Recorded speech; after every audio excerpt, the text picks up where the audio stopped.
I'm starting out with Jem. What is this shit? You give me fucking blue ribbon alcoholic coffee?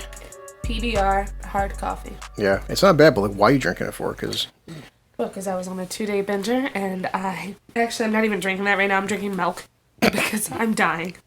I've been violently puking all day. My liver fucking hates me. I wish you would have recorded it though. Die.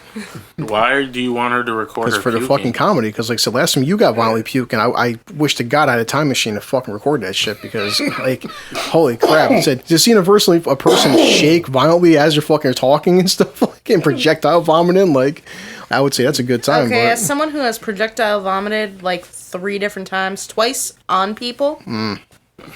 I am going to say that's not fun. Huh? Oh, it wasn't fun for him, but it was fun watching it, though. What situation were you in where you projectile vomited on a person? So, my first, what was it, St. Patrick's Day? It was. Oh, yeah, I remember that. When I turned 21, I went out with Jen, her ex-boyfriend, Chris and Jen's mom, and their stepdad to a bar. And I had only eaten like 2 tuna fish sandwiches that day. And for you, that's a light day. And she was slinging them back.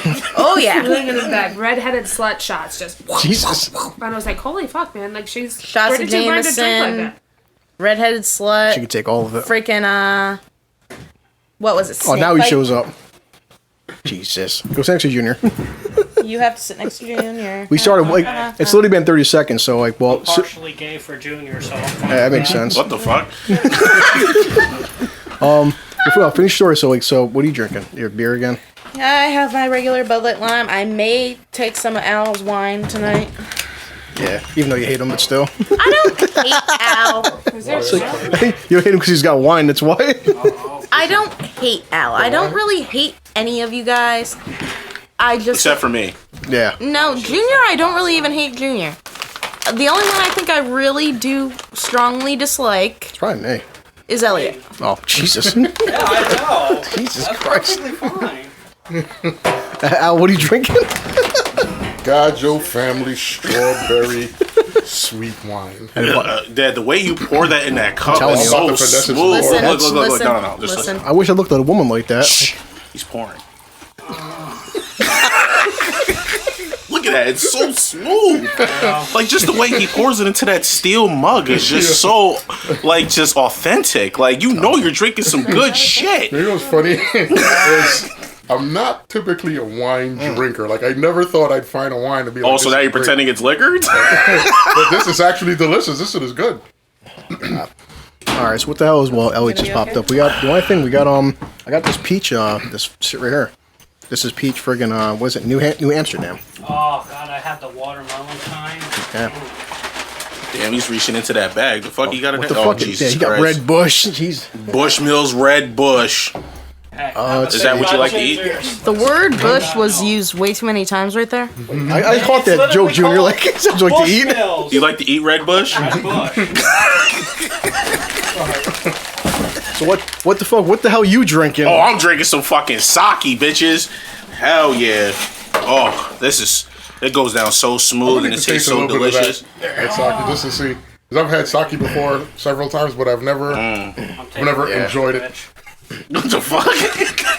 Yeah. This sake is delicious. Holy Since last one on Saturday, like when Al listens to it, we spent the first 15 minutes laughing our fucking asses off. Like, you've been like waiting for Al and Elliot to get here to tell your revenge tale.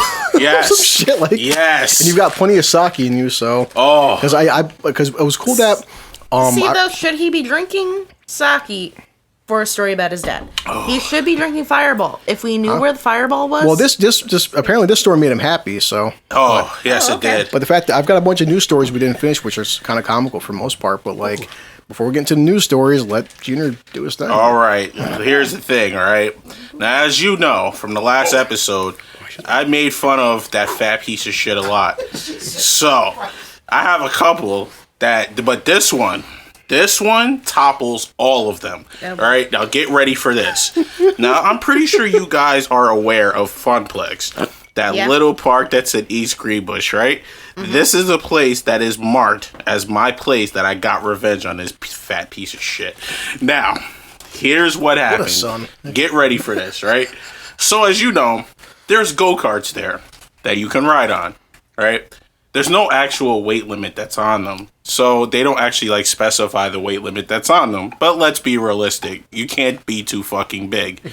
But when it comes to this guy, he thought that, oh, everything was going to be okay. Because, you know, every time he says something, something bad happens.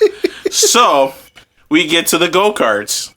And I'm like, oh, I'm about to race this motherfucker in these go-karts. And I'm going to wash this fat fuck in these go-karts. I swear to God, I'm about to run circles on this fat piece of shit. This was my moment of victory. I have finally won a battle against this belligerent behemoth that I call my father. Now, so we sit in the go-karts, right? We sit in the go-karts. I'm sitting in it just fine. I'm strapped up. I'm ready to go. Dad can't fit in a single person's go-kart. Oh boy. So he has to sit in the go-kart that's meant for two people because he can't sit in one that's designated for one person. So automatically I already start laughing because I'm just like, oh, it's time for me to... I'm revving up my engines. I'm like, yo, I turn my shit on. I'm like, I'm ready to ram this fat fuck off the road. Like, I was just like, oh, this is my time. This is my time. So we're sitting there. He's about to, the guy's about to let us go. He does the on mark, get set, go, and things like that. And as we're going, I pass him like immediately, and then I slam into him. Right, I'm driving around the track. I pass him like 2 or 3 times. Right, which is funny because of the fact that it's like that go-kart that he was on was actually the fastest go-kart in the place, but because of his weight, it naturally slowed down to about 30% of its speed. So as I'm sitting there and I'm going, I keep passing him. I keep bumping into him every time I pass him. But then something happened. Something happened that I will never forget. And the go-kart sputtered out. It didn't go anymore. Like, it used up so much gas to get him. Because you got to understand, on the go-kart track at Funplex, there's a little hill that you got to go up every time. You got to drive up this hill. But apparently when he was on it, it was just using so much gas just to get him up that hill that it just ran out and it sputtered. And it just broke down. This is the first time in my life I've ever seen a go-kart break down in the middle of everybody fucking driving these shits. So I'm sitting there passing him, and I noticed that he broke down. And I laughed so hard at him that I crashed because I couldn't drive anymore. I literally crashed into the side because I literally pointed and I laughed at him. I was like, ah, you fat piece of shit. I was just like, finally, something bad happened to him in a public setting, and it was just so embarrassing because he had to get escorted off the cart. We had to stop riding on the go-kart track so he can get let off because of the fact that they had to wheel the go-kart back to put more gas in it because it literally stalled out in the middle of the ride. You hit a AAA on the go-kart? So I was just like, the moment of embarrassment that happened at that moment was the greatest thing that's ever happened to me because I was just like, I'm so glad you got fucking embarrassed, you piece of shit. That's what you get for fucking embarrassing me for all these goddamn years. I was like, oh my God, you don't understand. I crashed though. Like, I legitimately crashed my go-kart. Like, I spun out of control. I smashed into the side railing. I didn't even care. I kept driving. My go-kart was fucked up, but you know it's what? It's called instant karma for laughing at him. Hey, I don't care. I wish if I would have died at that moment, everything was okay, because you know what? It was just revenge. I passed this fat son of a bitch so many times. It was just like, yeah, now it's my turn to laugh at you, you piece of shit. So Great son there. So there's one more that I'm gonna say for this episode. There always is. Oh, because this one more usually turns into 10 more. This one scared the shit out of me. This one, I'm not even gonna lie to you. This is the one that honestly I can never go on a ride that goes really high in the air with him ever again. He scared the living shit out of me. All right. Now you know the ride. To go on this ride? Yes, he was able to go on this ride, which made it even fucking worse. That's already like the most astounding part of the story. Exactly, because holy fuck, he can't fit anywhere else in society. Wow. Anyway, so it's just like you sit there, we go on the ride. Now, you know the Condor at the Great Escape, right? Yep. You know the Condor. It goes around in circles and it goes really high in the air. Now, the Condor itself it has a lot of space. Like, it has a lot of space. So it's like, damn, even Dad can fit because, damn, there's a shit ton of space. The problem is you're hundreds of feet in the air. So when you're sitting there on the ride and you can hear it shifting and moving all over the place, it's not supposed to shift and ride. You're just supposed to twirl in fucking circles and go really high in the air, right? But you hear Dad in the background making these funny ass fucking noises. They weren't funny. He was trying to be funny, and I was legitimately almost crying of how scared I was. I thought I was gonna meet my death 300 feet in the fucking air because he kept moving around. Like, you're too fucking big to move around like that because you're making the whole ride shift and shake in directions it's not supposed to. So it's literally like because the fucking bird that I was sitting in kept moving side to side. And I'm like, yo, it is not supposed to do this right now. Like, I'm literally about to fall off of this shit because this fat piece of shit keeps moving. Like, I felt something get loose. I heard it. I heard something get loose. I heard a screw fall. I was like, what are you doing? Like, stop moving around like that. And then this really pissed me off. This is what he did. He was like, this is kind of fun. As he's moving around in a fucking bird. And I was like, what part of this shit is fun, you fat fuck? I'm about to die. Like, the fucking screws are falling. You don't hear the screws falling into our fucking thing? What's wrong with you? He's like, this is fun. We need to do this again. Oh, hell fucking no. I was never in my life ever. I never rode a ride with him since. At that point, it was just like, you're not going to get me fucking killed. Like, it was really, really bad. And as they were letting us down, I literally had a look of horror on my face. They was like, were you scared? I was like, yeah, because of this fuck behind me. They literally had to shut down that ride for 2 hours because they had to fix the ride because he literally fucking broke it. How many rides you gonna break? Yo, seriously, he broke the nightmare. Like, he literally broke the fucking nightmare. Like, That still pisses me off. Exactly. Well, first of all, that's not my name. Just because he says my name like that, he says my name like that because he cannot generate the breath to say 2 syllables. That you have no excuse. All right, the way he says my name really pisses me off because he doesn't say my name like a normal person. My name, all right. This is why I like to be called Will because it's simple. It's 1 syllable. It doesn't do anything. But because my family name is Junior, that's the fucking name. My dad can't say that. My dad says Jer. J-E-R. Jer. For some reason, he never is able to say my name right, and I never understand why. He literally will sit there and just be like, Jer. Go give me the remote. And I'm just like, the remote is right in front of you. Like, it's right there. Like, all you have to do is just sit up in your recliner and reach for it. Jer, just push it over to me. I'll reach for it. Jer, go take out the garbage. Jer, like, every time I hear him, it's like I try to pretend like it's a ghost, like, haunting me, because it's just the fact that you can't physically be okay with this. Like, anybody in my shoes cannot be okay with this. This is mental torture at its finest. Okay, this takes a lot. This takes sheer willpower for me to just wake up every day and not want to hang myself because I realized that half of me came from that piece of shit, and it was just like, holy fuck. You know what's funny is Mom was telling us today, which I didn't know this. If you guys did that, people that are biracial or whatever the case may be, that when you have 2 parents, that Mom said legally speaking, she learned us that whatever your father is, that's your nationality. So like in Kaya's case, she's considered black. So it's like in Junior's case, you have to go by what his father's nationality is. Gotta go by weight size. Okay, you know what pisses me off about this too is what he says that he considers himself. It's like, you're black, all right? Don't be throwing all these other fucking ethnic groups in there and fucking all these nationalities and shit. Like, he's just like, you gotta know what we are, son. I'm like, all right, what are we, Dad? Because I gotta figure this out. Like, I want to know where his head is, because half the shit he's saying he can't even fucking spell. So it's just like, all right. So it's like, all right. He's like, you obviously were black, just look at me. And I'm just like, oh, fuck, I don't want to look at you. That's part of this fucking conversation. So it's just like, it got a little bit of French, Dutch, and, a drop of Cherokee blood in us. And I'm just like...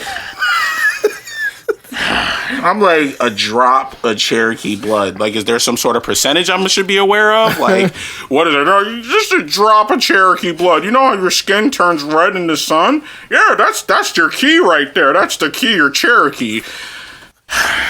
That's your sunburn. Okay. First of all, Christ. he obviously didn't do his research on anything because he can't fucking read. So obviously, it's just like, all right. First of all, that's not an Indian trait. That's not a Native American trait for your skin to turn red when you're out in the sun. That's automatically wrong. Okay, that culture technically belongs to Brazilians, which my mom is half Brazilian. So he was automatically wrong there. But he says because I have a drop of Cherokee blood in me, that's where my skin turns red from. Got to do a DNA test. I gotta do a DNA test to make sure he's actually my fucking father. Because at this point, I think mom cheated on him or something. Because I don't see it. Besides the fact that I'm balding, Yeah. I mean, as soon as he walks in, Susan looks at Junior, the loving friend of Susan, and she's like, I know she got a haircut, and you put that picture on Facebook yesterday, too, of your half fro, because you can't grow an actual fro. Like, It was receding. it's like... I'm slapping the shit out of my forehead with Rogaine after Because this I podcast. put a picture on his Facebook page where it showed, Ralph from The Simpsons, and instead of eating glue, instead it says glue, it says ball juice, and he's eating ball juice. Yep. He should have put genetics, because that's exactly what the fuck it is. That's why Alan wanted you to adopt me, so at least I could just be, not half as sad as this position that I'm in right now. I'd be proud. I'd be proud to have Al as my father, because I'm not proud of the current father that I have right now. So those are the two dad stories that I have tonight. Awesome. Nobody's calling for an encore, so I'm going to be okay. Go get back to it, because we got like a bunch of shit to talk about. All right. I'm trying to keep the I'm comedy. still trying to get Sue to finish the story about her projectile vomit on a person. Oh, there we go. Hey, sorry. Good, Okay, good. so the first time, Fucking ADD. Yeah. That wasn't none of the guys. Like, high five. Sorry, I burp and fart all the time. So- That's a thing. Technically, that wasn't a burp. That rates at least a 2 on a 1 to 10 scale. So give her a couple more drinks. Like, because it was so mediocre, we're just going to call it an exhale. So the first time I was 21. It was my first St. Patrick's Day. Mm-hmm. Like I was saying, I was out with your guys' mom and stepdad, Jen, her ex-boyfriend, and we ran into Mark's former stepdad, Chestnut. okay. So I'm drinking Jameson shots. I'm drinking redheaded slut Rolling it shots. back, you were. Sex on the beach drinks. Like I had like 3 Bud Light Limes, a Heineken. Jesus Rum and Christ. Coke. So Sue would have a whole pint of rum and Coke. And I'd have like a whole freaking and like it's cup, gone. and then it's gone. And Jen kept looking at me. She's like, "You need to slow down." And I'm like, "I'm fine. I'm young." And She's your mom's looking at Jen saying she's fine. She's young. She'll be okay. Madu's looking at Jen. She's fine. She's young. She'll be okay. When we were all young, we could hold it like that. Well, considering I didn't eat that much that day, and considering I was already 2 drinks deep when we got to the bar. No, keep in mind, this is St. Patrick's Day in Yeah. Albany, New York. So the bar is like shoulder to shoulder. Yeah. Yeah. So then the room starts to spin. I'm talking to Jen's ex and a friend of your mom's at the time, and they're like, if you're starting to feel like it's coming up, like, just go Go to the bathroom. go to the bathroom, puke, so on. So I didn't make it to the bathroom. I made it to a garbage can. Let's get up. I made it to a It's a garbage fucking can. picture. I can't stand you with that picture, dude. I can't. So I make it to a garbage can. I start to puke. Jen grabs me, yanks me into the bathroom, and sticks me over the toilet. So I get it She's out like still puking from Yeah. the garbage can to like to the bathroom. Damn. Jesus. So then I get outside. I'm smoking a cigarette. Your mom, Gen X, they're standing there with me. They're like, if you just puke it up and get it all out of your system, you'll be fine. As the second they say that, I leaned forward and I was puking in the middle of Central Avenue. And it splashed up onto Jen's ex-boyfriend's leg. Damn. It was gross. It was gross. That's impressive. It was gross. That was I mean, he hard-ass kind of puking. deserved it because, he was a bitch. Ricochet puke. You puke so fucking hard, it ricocheted off the damn ground like a bullet. So, that was the first time. The second time... Wait, there's more. The second time, you were with us, actually. Probably. It was my 23rd birthday, and we were at the Waterworks bar, and we were all heading upstairs to where the dance floor is. Jamie stayed back to, try and drag me up the stairs. I, yet again, went forward and puked all down the front of Jamie. Damn. Mind you, Jamie is a sweetheart when she's drinking. Yes. And that is the only reason I'm alive today. So she drags me into the bathroom. Both stalls were full. She sticks me over a garbage can and just screams, "Happy birthday." Two girls are at the sink. They're like, "Oh my God, it's your birthday." And she's like, "No, it's hers." And they're like, "Oh, so it is a good birthday." Then, which is funny because your stupid ass, when we pulled you out of the bar, you started puking against a tree. I remember that. Yeah. That's the first time I discovered them gay guys can make this drink called Starburst. I'm like, man, Yeah. listen, whatever you put in this shit, I may be gay at this point. I don't fucking care. Like, Yeah, you kept- that Starburst drink is He delicious. definitely got their So, number. do you Holy remember my friend Christ. Stacy? It was this pink drink, and Yeah. I don't know what they put in that. Like, So, it's... Chris, at Holy- the end of the night, I was in once love that night. everyone's out of the bar, Junior, you were there too. He put some shit in their drink. I'm telling you. I mean, I woke up with the sore ass, which explains a lot, but... So, when we're leaving the bar, Chris is standing behind Stacy. He keeps pointing at the lesbian that was with us. Oh, yeah, I remember that. And he's like, "Stay away from the enemy! Stay away from the yeah. enemy!" Jesus Christ. She was dancing with me, though, so... Yeah, he was grinding on her. It Yeah, was. no, she's grinding at me. Oh yeah, she was grinding on him. Telling you. Right before you got a drag's number. Yeah. Junior, you were there for this, right? I got a funny story. Yeah, I about was. that. That's why. And the third time I projectile vomited, no one was with me. I somehow managed to walk from the gay bar to our house on Washington Ave, and Yeah. I literally almost made it home, and then I, yet again, went forward, puked in the middle of Washington Ave, to some guy walking across the street going, "Ma'am, are you okay? Are you alright?" And me just, throwing up, an okay symbol, and, being like, "I'm good." Are you trying to make me puke right now? Because she just said puke 17 times, and I'm moving the puke bucket closer. See, that was Susan's birthday. This is Jen's, every other Monday. Pretty much. I got a What you question said, for. I got a question for the guys. Oh, God. Would you ever entertain the idea of flirting and leading a gay guy on because he's buying you expensive stuff? Knowing that you're straight and Chris it's would. never gonna happen. Would you lead him on because he's buying you stuff? Nope. Depends how drunk I am. You, yes. Oh, it's... I had a friend do that to a gay guy, and the funny thing about it is that at the end of the situation, the gay guy and one of his friends ended up beating up my friend.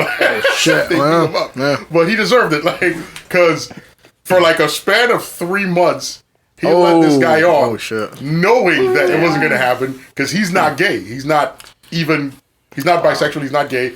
He was just flirting with the guy and lying to the guy because the guy was buying him a lot of pricey stuff, getting him nice clothes, jewelry, all types of stuff. Yeah. And I was like, yo, that's kind of weird though, because how are you holding back his advances? Right. What are you doing to? So he was like, oh, I just keep telling him I'm not ready. I was like, that's kind of assholey though. Let's be honest. Give me a Coke. But he did. He did it for 3 months, and then Well, when yeah. the guy finally realized that he was just using him and it wasn't going to happen, he just got one of his friends and beat him up.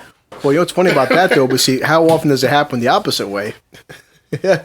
How many fucking women are stringing a dude along for how long? And they're just spending so much money on that chick, and she's like, I'm going to give it up one of these days, and You relate to that so well, don't fucking you? right. He really does. No, if a gay guy want to buy me drinks for that night and want to hang out, get to know me, sure. But Not months and staying on for, months. 3 months. I was asked that question, how far are you willing to go? And I was like, in all honesty, It would depend on the quality of stuff he's getting me. Because if he's gonna buy me a car, I'll lead him on. like, if he's like, I love you and I want to get you this Mercedes, I'm gonna be like, oh shit, I'm really feeling you. You're a nice guy. You know what's funny? And I'm gonna ride around in a Mercedes until he realizes he's not getting anywhere and he just takes it back. That is kind of funny with how many guys have this, like, I call it the gay loophole, where it's just like, they say, well, in prison, which I never did. Like, honestly, for this podcast and some drinks, if I blew a guy, I'd flat out say it. I wouldn't give a fuck. But, like, a lot of guys have that, like, well, if I'm in prison, it's not gay. Like, it's still gay, dude. Like, give a fuck if you're sucking dick in jail. Like, here's the scary thing about that. No guy could say that I won't blow a guy under any circumstances, because in reality, there are circumstances where you will have to blow a guy. If you end up in jail and you're surrounded by 5 brolic guys that's willing to fucking break your fucking bones to get a blowjob, you gotta rationalize to yourself, is it worth me taking this ass whooping or just sucking a dick? If your morals are so high... it was so casual when he said it. It's the truth, though. If your morals are so high and you're willing, because you'll probably meet 1 or 2 guys that's like, nah, fucking, I'll take an ass whooping. But here's the risk that you're running in taking the ass whooping. These guys will stomp you the fuck out, knock you unconscious, and fuck you anyway, right? So is it worth getting the ass whooping, getting knocked out, and getting raped anyway? Yeah. As opposed to just getting it over with, like, shit. I don't know. It's a situation that, as a straight man, I hope I never end up in that situation. I hope there's never a point in my life where I have to choose between a righteous ass whooping and sucking a dick. I would have taken another Gobasaki on that.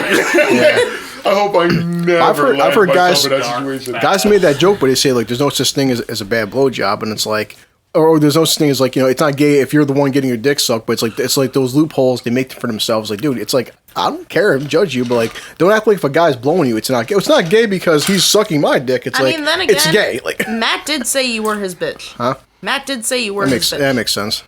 Fuck you, Matt, if you listen to this. Hi, Matt.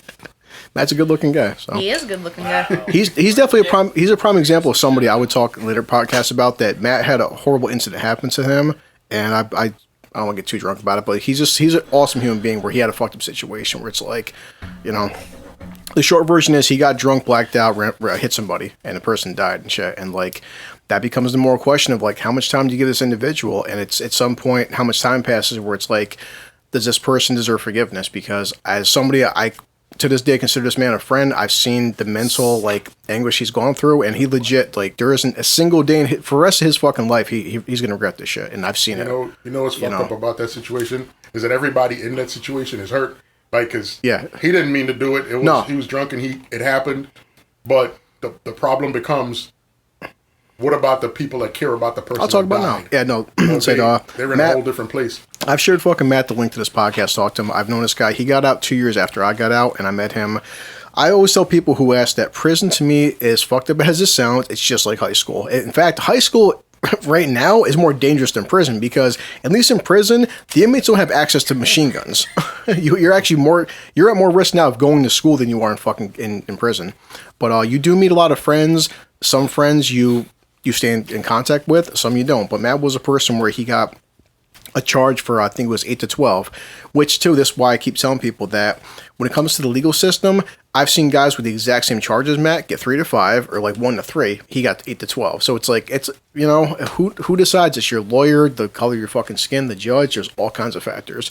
But yeah, Matt, he was doing, out of 12 years, I think he did 8.5 or something, because parole can and will deny you. And but Matt's a person where, yeah, he he was driving stuff to a different city, and he had hit a fucking bar, had too many fucking one drinks too many, woke up, and he wound up in a fucking hospital because he blacked out, and he hit a person and killed this individual. And Matt, we've had so many fucking stories you talk about in jail because you got nothing but free time. And he said, he fully understood the fact that, the person's family, which, say for instance, like, I got killed, obviously Susan and Jen, you guys will all be there at the sentencing for this individual. And of course they're like, don't let this person deserves a death penalty. He should die. He's a horrible person. Don't let the fucking murder out. And like I said, knowing the person that I know Matt is, I'd watch him sometimes. I'd walk by his cube, and Matt would just like, it damn sure haunting him. There wasn't a single fucking day that he didn't regret. And like I would say, there is murder that you plan on doing, and or versus you just really fucked up this night. And he flat out said too. He's like, I fully understand why that family would never forgive me, and I wouldn't expect their forgiveness. And I've always said there's different things that I think that everybody should go through. Everybody should fucking have to. I don't give a fuck if you're worth $5 or $1 billion. Everybody on this planet needs to work a month of retail, because people who've never worked retail, they look down at all six of us in here. They think they're high and mighty. They're better than us.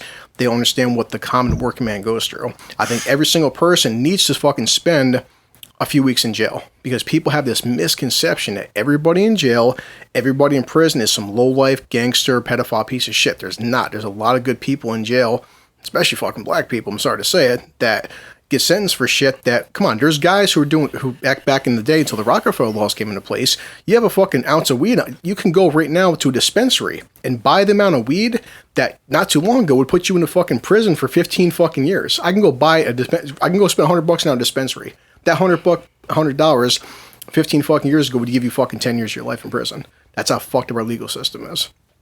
But a person like Matt, it wasn't premeditated, and it was fucked up what happened, or fucked up the whole situation. But like I said, he made an awful, horrible fucking mistake. Now, whether you gave Matt 5 years, 50 fucking years, no one can bring the life back of this individual. Now, me being a father myself, said my viewpoint of the situation changed because I've met Matt, I know Matt, I know what kind of person he is. If somebody ran my kid over, I'm going to want to kill this motherfucker flat out. It's like, I understand that aspect. I also understand the fact that too is sometimes people fuck up, and no matter what charge you give him, no matter what sentence you give him, you're not going to bring this individual back. And he legit 100% fucking regrets that there isn't a day of his life he doesn't fucking regret this shit. It haunts him, and it should. But it's just like, that's a very hard moral question to judge people on. It's like sometimes people make shitty fucking mistakes and horrible mistakes. Some people can forgive you for fucking up. Some people can't forgive you. And I've talked with him enough. We spent many hours and days and weeks, even years talking about this shit. And he goes, I understand if they can never forgive me, and I have to forgive at some point he's got to forgive himself. He's still a father. His one daughter, he got out at 8.5 years. His girlfriend was pregnant while he was locked up. So his kid, the first 8 years of her life, only knew her dad from prison. It's like she never knew her father. And like Al said, it doesn't just destroy, it destroys everything's life and shit. But he's a wonderful human being that, like, sometimes it's just awful shit happens, Saki, baby. But almost like to Susan, I've had trouble bringing this up, Sue, in the past, because I know it's definitely a hard topic for you to talk about, but I know you can now that some time has passed. But remember, I'll never forget this night. I was with Mary. We were staying at a hotel for the night. I forgot what it was for, with the girls. I had a couple drinks in me, and I was sleeping, a little bit kind of drunk. I had the next day off work. You give me that phone call about Renee. And I'll never forget that incident where it's like, you can tell it better than I can, but like that whole situation, that was the same exact thing that happened. But like, I'll let you take over with that. But that's my point. The sentencing that this guy got for what he did to her, that was fucked up. Well, there's a difference too. Like, Matt legitimately like felt bad. Yeah. He knew like what he did was wrong. He knew like legitimately like he fucked up. This guy wasn't drunk. He was sober. He had a stolen car.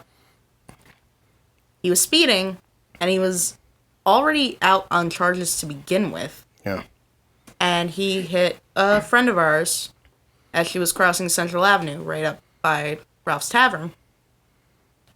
And then tried to hide the car a couple blocks down. Ran. And he only got 2 to 6 years. Yeah. And it took the cops 6 months to catch him? Something like that. Yeah. And she was, 51 years old. She was a mother. 53. Sorry. She was a mother, a wife. She was every single person at Goodwill. She was a fantastic human being. And this guy just killed her, and he showed zero fucking remorse for killing her. He sat there in the courtroom. He looked at her daughter and basically her husband, and he's like, well, I guess I'm sorry. Yeah. That's the thing, too. That was a hit and run. Like, Matt actually, went through it. Yeah. This guy tried There's to a big take difference. off. That would become more a question for anybody. It's like, but how much time? I mean, I think 1 to 3 is kind of light. I mean, but also like, 2 to 6. 2 2 to 6. But I mean, well, I said, it depends what good time and parole and whatever happens. So, Yeah. But yeah. And if the family can go and contest it. I damn sure can give more, as the podcast goes on, our episodes give more prison stories, but there's a lot of people that just like, fuck, I don't know what's the solution. It's like, if you give them the death penalty, it's not going to solve it. It's, so. It would get one douchebag off the streets, though. Yeah. To be honest. But it's amazing how sometimes it's like you said, you can make a single mistake in your life, one fucking mistake, and it can just destroy your entire life. See, that's why it's hard. Like, morally, it's hard to weigh in and stuff like that. Because you got to think about it from the perspective of the person who did it.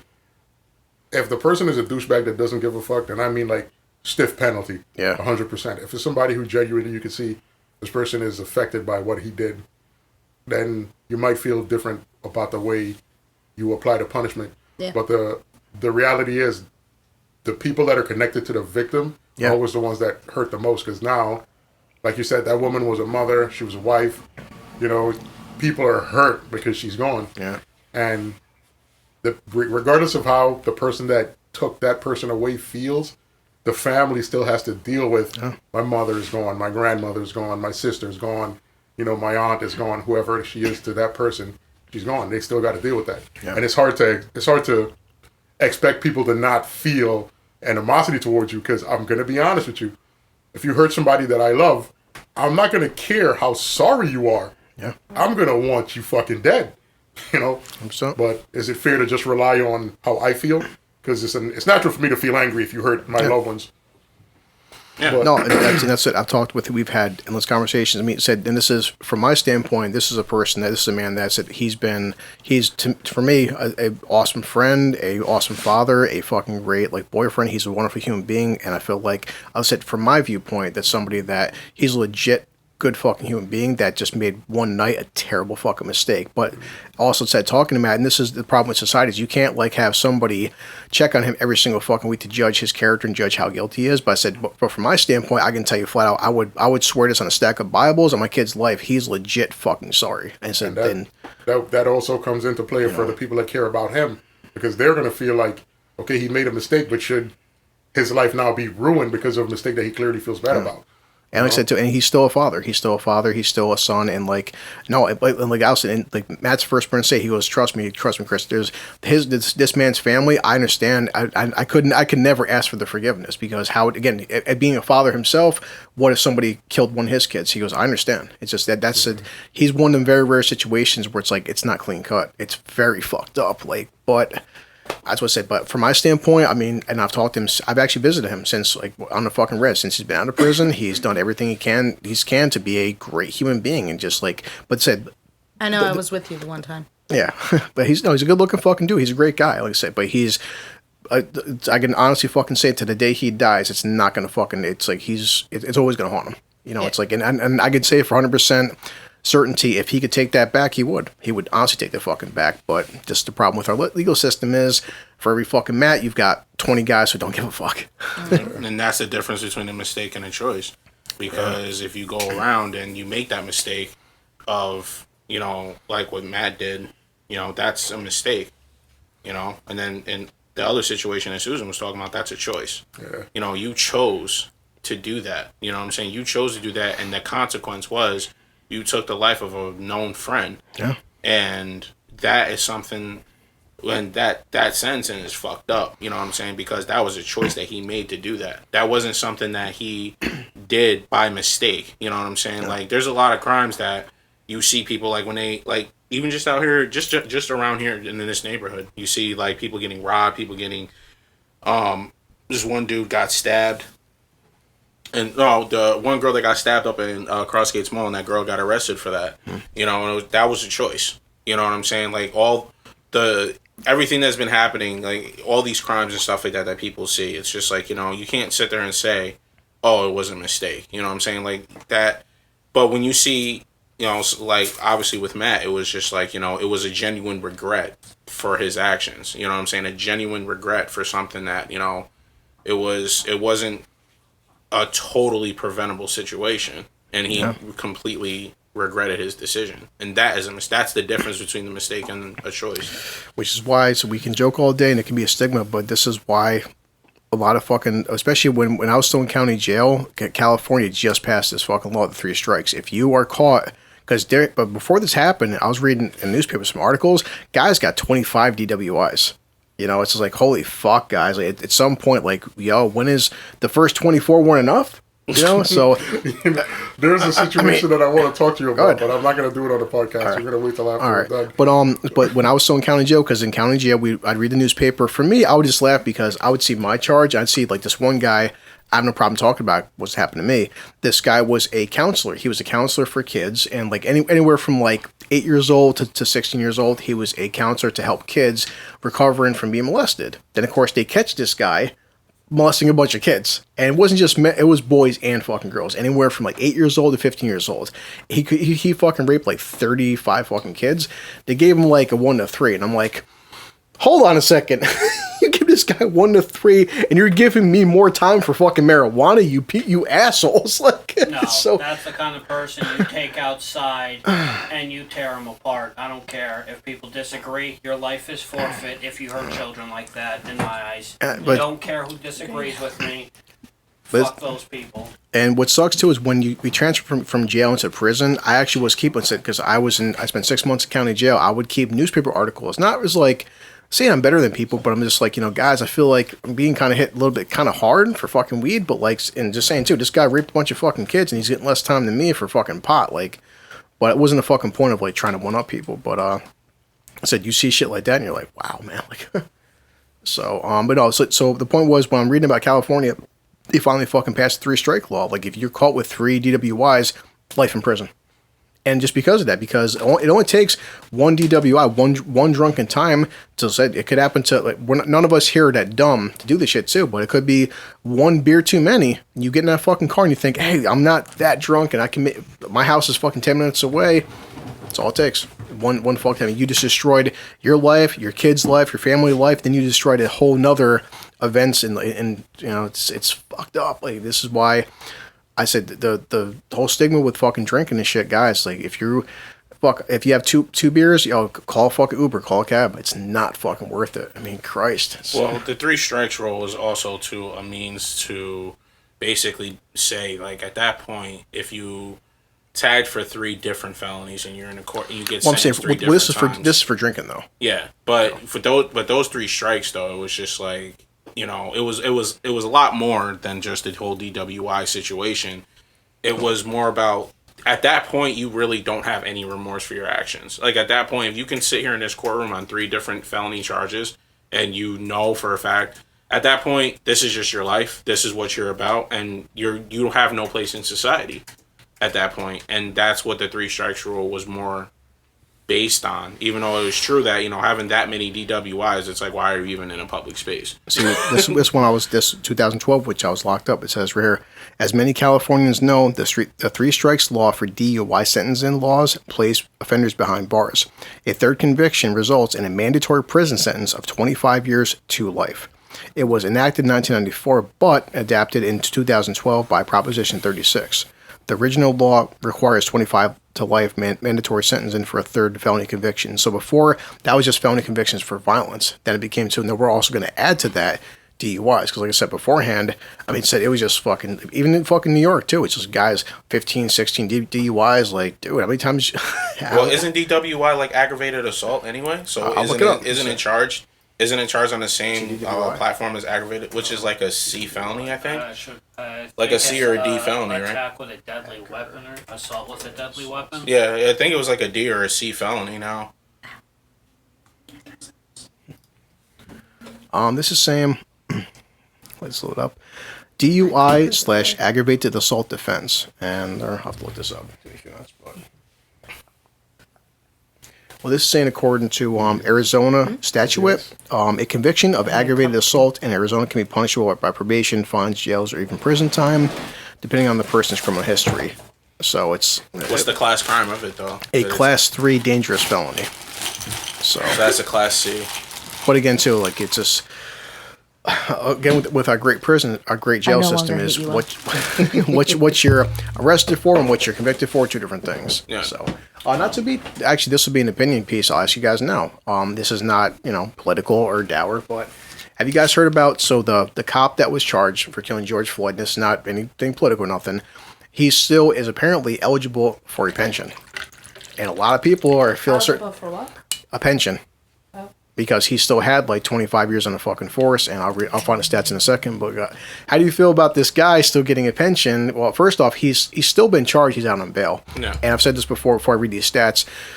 Right now, no matter what charge they give him, unless they give this guy the fucking death penalty, which they won't, no matter what charge they give him, it's not going to be enough for the public eye. So no, that's the truth right then and there. I'm just putting it out before we discuss that. So, but this has been a big topic the past week, obviously with the George Floyd thing. That like he still is eligible for a pension, and people are very pissed off about that. Which I think I can't even talk about this because I'm going to be honest. I'm very biased against this guy.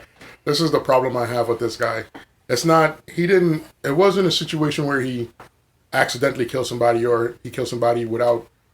This guy went out of his way, man. You're leaning on somebody's neck. They're begging you to get up. They're telling you I can't breathe. They're calling out to their dead mother. This dude is in distress and asking you for help. And the choice you made was to say, fuck this guy. Yeah. I'm going to stay here. Even after this guy lost consciousness, you remained there. And then he died. You're not human at that point in my eyes. Well, I think for all six of us that you guys answered, does anyone feel that he deserves a pension? Absolutely not. No. I feel like he deserves to spend the rest of his life behind bars, which he won't, and get nothing from taxpayers. Okay.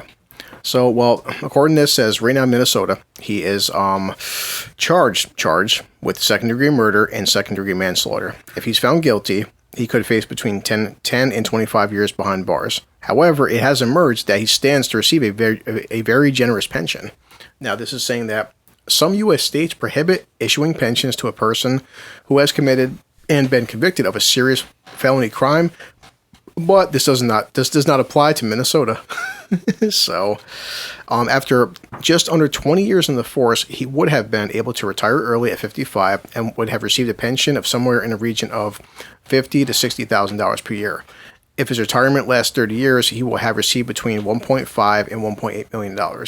So, we'll see what happens. But like I said, even if they give this guy whatever they charge him with, say it is 15 fucking years. That, in the public's eye, that's not enough. And no matter what they give him, it won't be enough. Because social justice and real justice are two completely different concepts.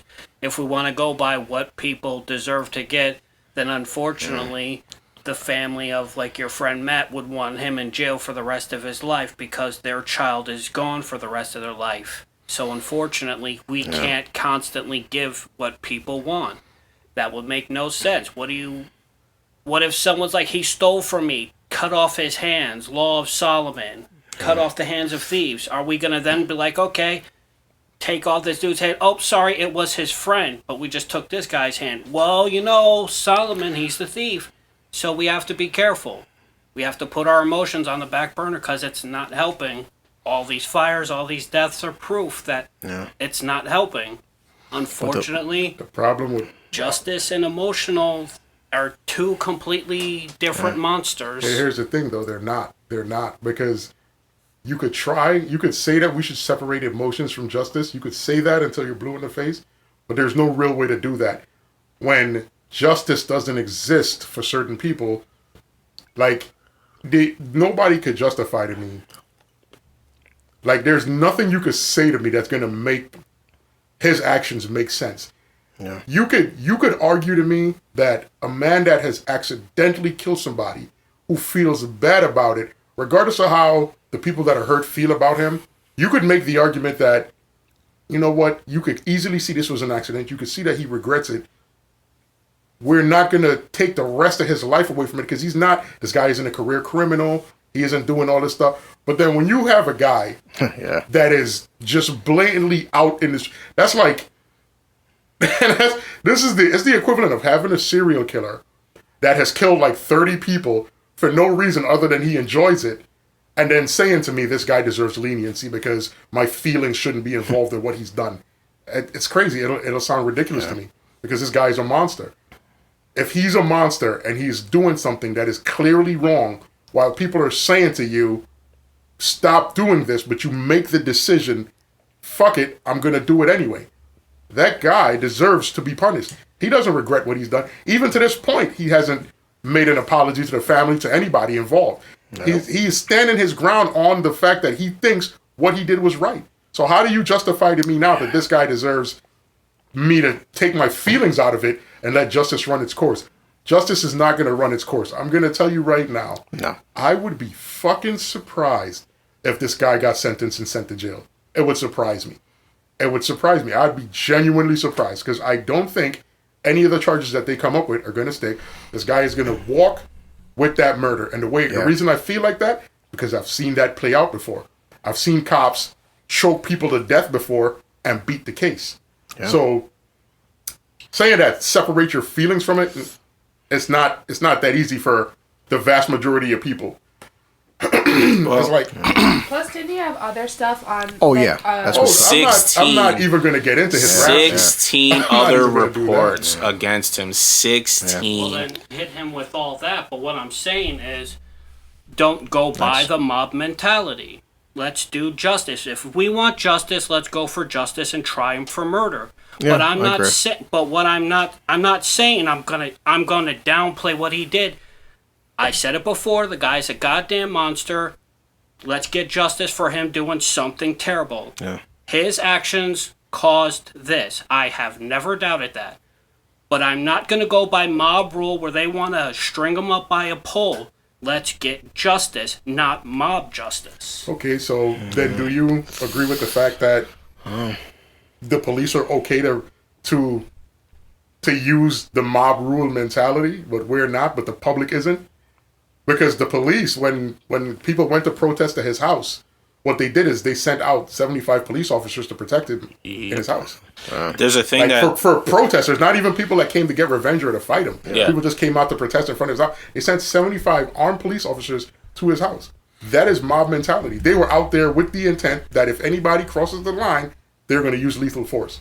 See, that shouldn't happen either. In history, there's been time... As a matter of fact, I'm going to refer to the Dave Chappelle special that I watched where he told a story about this guy that was a cop that was frustrated about stuff that was going on. He took matters into his own hand. He killed other cops. He went on the run, and when they found out where he was, 400 cops showed up and killed him. They Swiss cheesed him. Nobody felt bad for him. And those 400 cops showed up. Why? Because one of their own was murdered. Yep. That was mob mentality. That was mob rule and mob justice.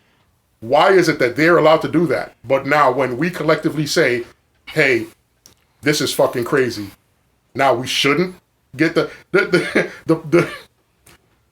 I'm not even going to say you're wrong because you're not wrong. Technically, I agree with you. The mob justice shit doesn't work, and the only thing it does is incite shit to go wrong further along, right? Yeah. So technically, I agree with you. What I'm saying to you is, you cannot act like you don't understand where the mob mentality is coming from. Because everybody in the moment of anguish feels that collective hive mind of, let's go get this shit done. Because the cops, those 400 cops that showed up to kill that guy, they felt that way. Those 75 cops that showed up to protect this guy, they felt that way. So at the point of saying mob justice is wrong, yeah, you're right. It is wrong. I agree 100%. But it's a feeling that it's not easy to overcome. When you see somebody that you could relate to that looks just like you, that's probably in the same living circumstances that you're in, get this thing done to them, and everybody's trying to tell you you're not supposed to say or do anything about it. That's hard. Because, like, if a soldier goes away to war and sees his friend die right next to him and he comes back with a post-traumatic stress disorder, they're going to say he went through some shit. It's okay. But what do you think that does to people that live in low-income areas when we have to watch the police roll in like a military and murder our brothers, our sons, our nephews, our uncles, our fathers? It leaves us in the same situation of post-traumatic stress disorder with nowhere to vent it. So at some point, what's going to happen is people are going to start seeing all cops as one and start to attack cops, which is what happened in the situation where that guy decided, I was angry and they did all this to me. Because that guy, not going to lie to you, that guy that Dave Chappelle talked about in his special, if anybody had a right to rebel and take it to the cops, he did. Because he was a cop. And they shitted on his entire career because he saw other cops doing something wrong and decided to stand up and say, guys, this is wrong. After that, they blacklisted him and then they fired him. Then they took everything away from him. He had no pension. He had nothing his whole life. And he fought. He followed every legal avenue that he should have followed. And in the end, he accomplished nothing. So he made the decision that he is going to fight a war against the cops. And that's what he did. It didn't serve him any purpose other than getting him killed.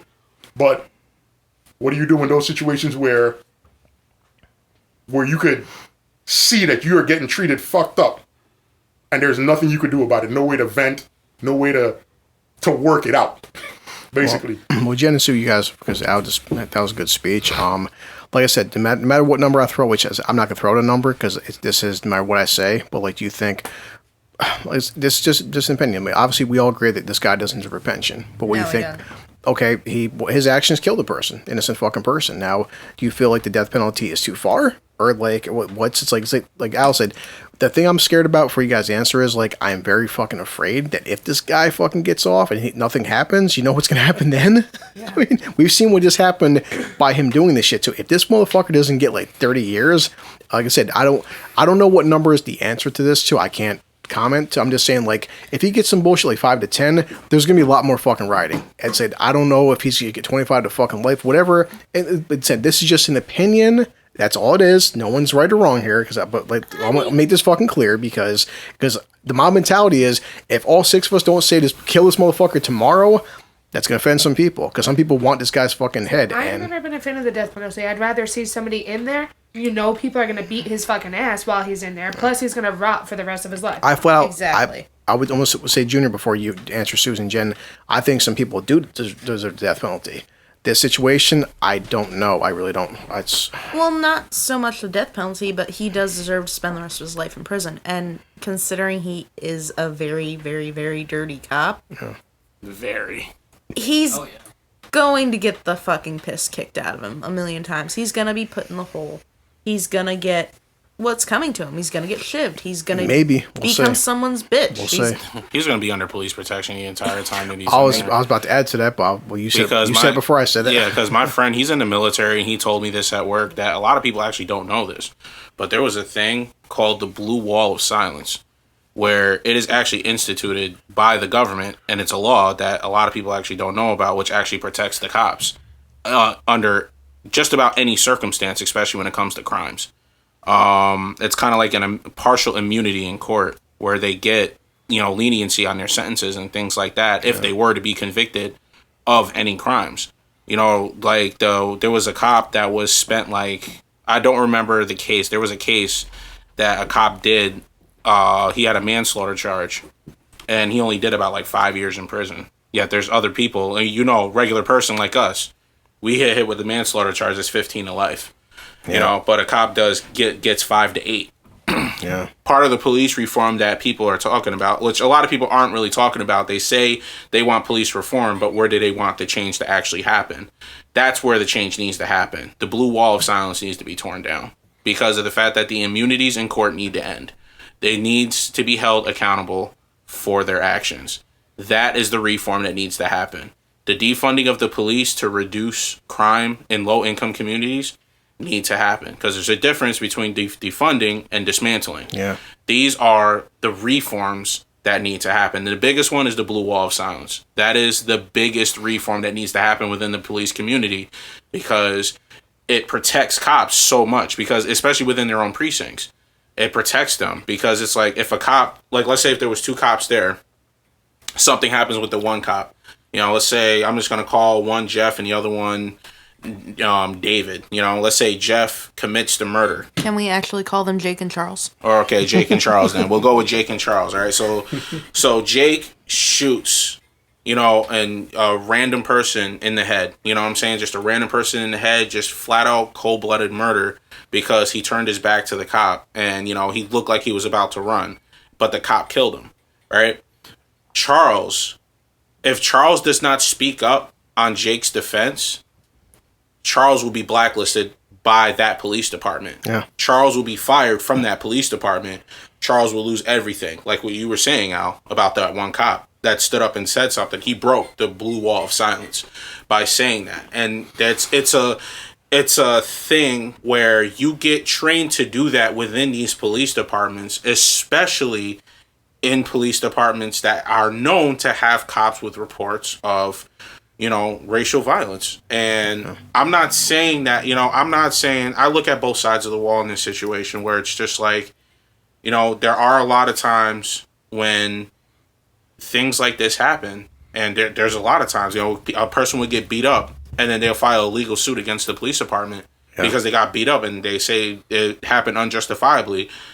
Even if if the one cop that did it, he's going to say, oh, it was justified, he was resisting arrest. The other 6 cops saw he wasn't resisting arrest. He was getting punched on the ground with him being cuffed. Yeah. They're still going to say, all 7 of those cops are going to say, oh, yeah, he was resisting arrest. It's the reform that needs to change is that the good cops that want to stop the bad cops from doing their job needs to have their jobs protected. They can't lose their jobs. You know what's terrifying about that? It's that the institution of policing in this country is set up in a way that if cops do something bad and somebody says something, those cops are punished. But they don't punish the cop that's doing the bad. Yeah. The punishment doesn't come to the cop doing bad unless there's a public outcry. But the cop that says, yo, don't do this, this is wrong. That cop, they come down, the police agency comes down on him like a ton of bricks. How does that make sense to anybody? No, not at all. I think what's scary too, that's just human nature. Like, we've made this joke plenty of times, but like Sue, Jen, we know this in our family. Like, for argument's sake, that, said, Jamie, if you listen to this, we just make the joke that you're a bitch. Okay? It's when you're drunk, you're not a bitch. But the thing is, Susan and Jen can acknowledge that my sister can sometimes be a bitch. If an outsider that's not our family calls Jamie a fucking bitch, even if Jamie's being a bitch, you guys would automatically get defensive. Like, well, you can't call my sister that or my cousin because she's a fucking bitch. Even though you have acknowledged that she is a fucking bitch, if an outsider fucking does it, you want to jump down their fucking throats. And it's like, that's human fucking nature, where it's just like people. So the cop situation where it's like, everyone knows this guy's a fucking asshole. We know he's an asshole, but it's like, he's our asshole. You know what I mean? It's like, it's fucked up how humans, it's like you defend your own, and it's not fucking right. What's scary about it is, you're right, that is human nature. But cops go through a level of training that the average civilian doesn't. Well, here's the thing, though. Working in retail, not to cut you off, Al. Sorry about that. Working in retail, how many times have I had an employee who's a complete and utter asshole that I can't stand, who I want to kill on a regular basis, and yet if a customer comes at them, my first defense is to defend them. And even though that employee's in the wrong. Yeah. And that's where the bias needs to fucking change, not just across. It's hard to change human nature because it's gotta be like I'll finish, but like, no matter how much you train a fucking person to change humanity, that's fucking hard. Like, and this is the thing. This is why, if this is the situation we're going to be stuck in, and what's the point of the police force? Like, I ask this question again. If you have an area that's high crime, and you take 10,000 police officers, and you dedicate them to this high crime area, and they literally do nothing to affect the level of crime. The crime isn't going down. In fact, it's going up. It's getting worse. But you have all these police dedicated to this area. Then what's the point of the police? What are we doing? Because, let's be honest, the police, the way how the police are now, they are not helping high crime areas. They're doing nothing. There are people who live in areas that are high crime that aren't criminals that want to be able to call the police when there's something going on. The problem is they call the police and the police show up, and the police are just as bad as the guys who are committing the crime.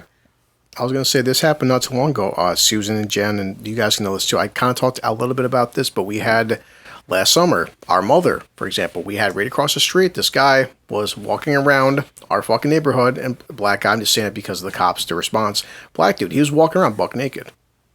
And mom got kind of pissed off, like, you're walking around a neighborhood with a lot of children in this neighborhood, okay? If you're walking around buck fucking naked, what does that make you? So now we can't take our matters into our own hands. What does mom do? Mom calls the cops. Cops show up. Cops say, well, this individual has mental issues. Whether it's true or not, I'm not sure. He's been arrested multiple times. Every time he's arrested, we have to let him go. The cops, both of them, pulled up to the house. They told fucking mom flat out, there's nothing we can do to help you. Your best bet is to move.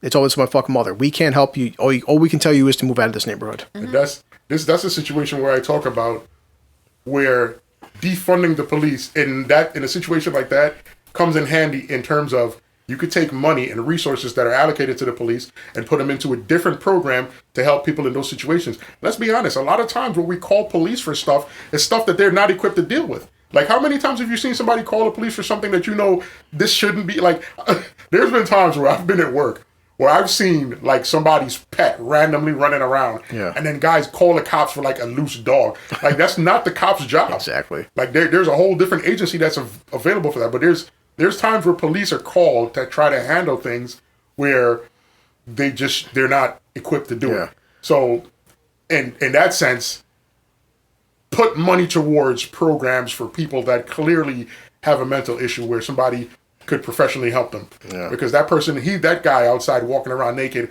on a block that has a bunch of kids running around playing, the police aren't equipped to do anything about that. Nothing. What they're allowed to do legally can't help that guy. Yeah. Can't even help us. Because all they're going to do is come pick him up, take him out to the stations for a few hours, try to get some kind of information out of him, and eventually put him back on the street. That's exactly what happens. And that's what's scary, Al. Is like, but then if the cops can't do nothing, then who do you call? And then, like, and of course, as an individual who tries to be the right person, if I go out and beat the fuck out of the guy, now I'm going to be the racist asshole who beat up a fucking mentally retarded black guy, which I'm like, well, okay, but you're still walking around with your dick. Because if I went to any good, nice neighborhood, to a black neighborhood, and I walked around naked, what would happen to me? Like, come on, guys, let's be honest. That's one of them situations where if we had a specific agency or some kind of, structure set up in place for those type of people, where that guy they could have fucking got that guy, took him somewhere, put him in a padded room with a straight jacket on, and stuff him with medication and get him some fucking help. Like, we need stuff like that. See, and especially too, though, with that guy, they said he's been in and out of, like, the psychiatric ward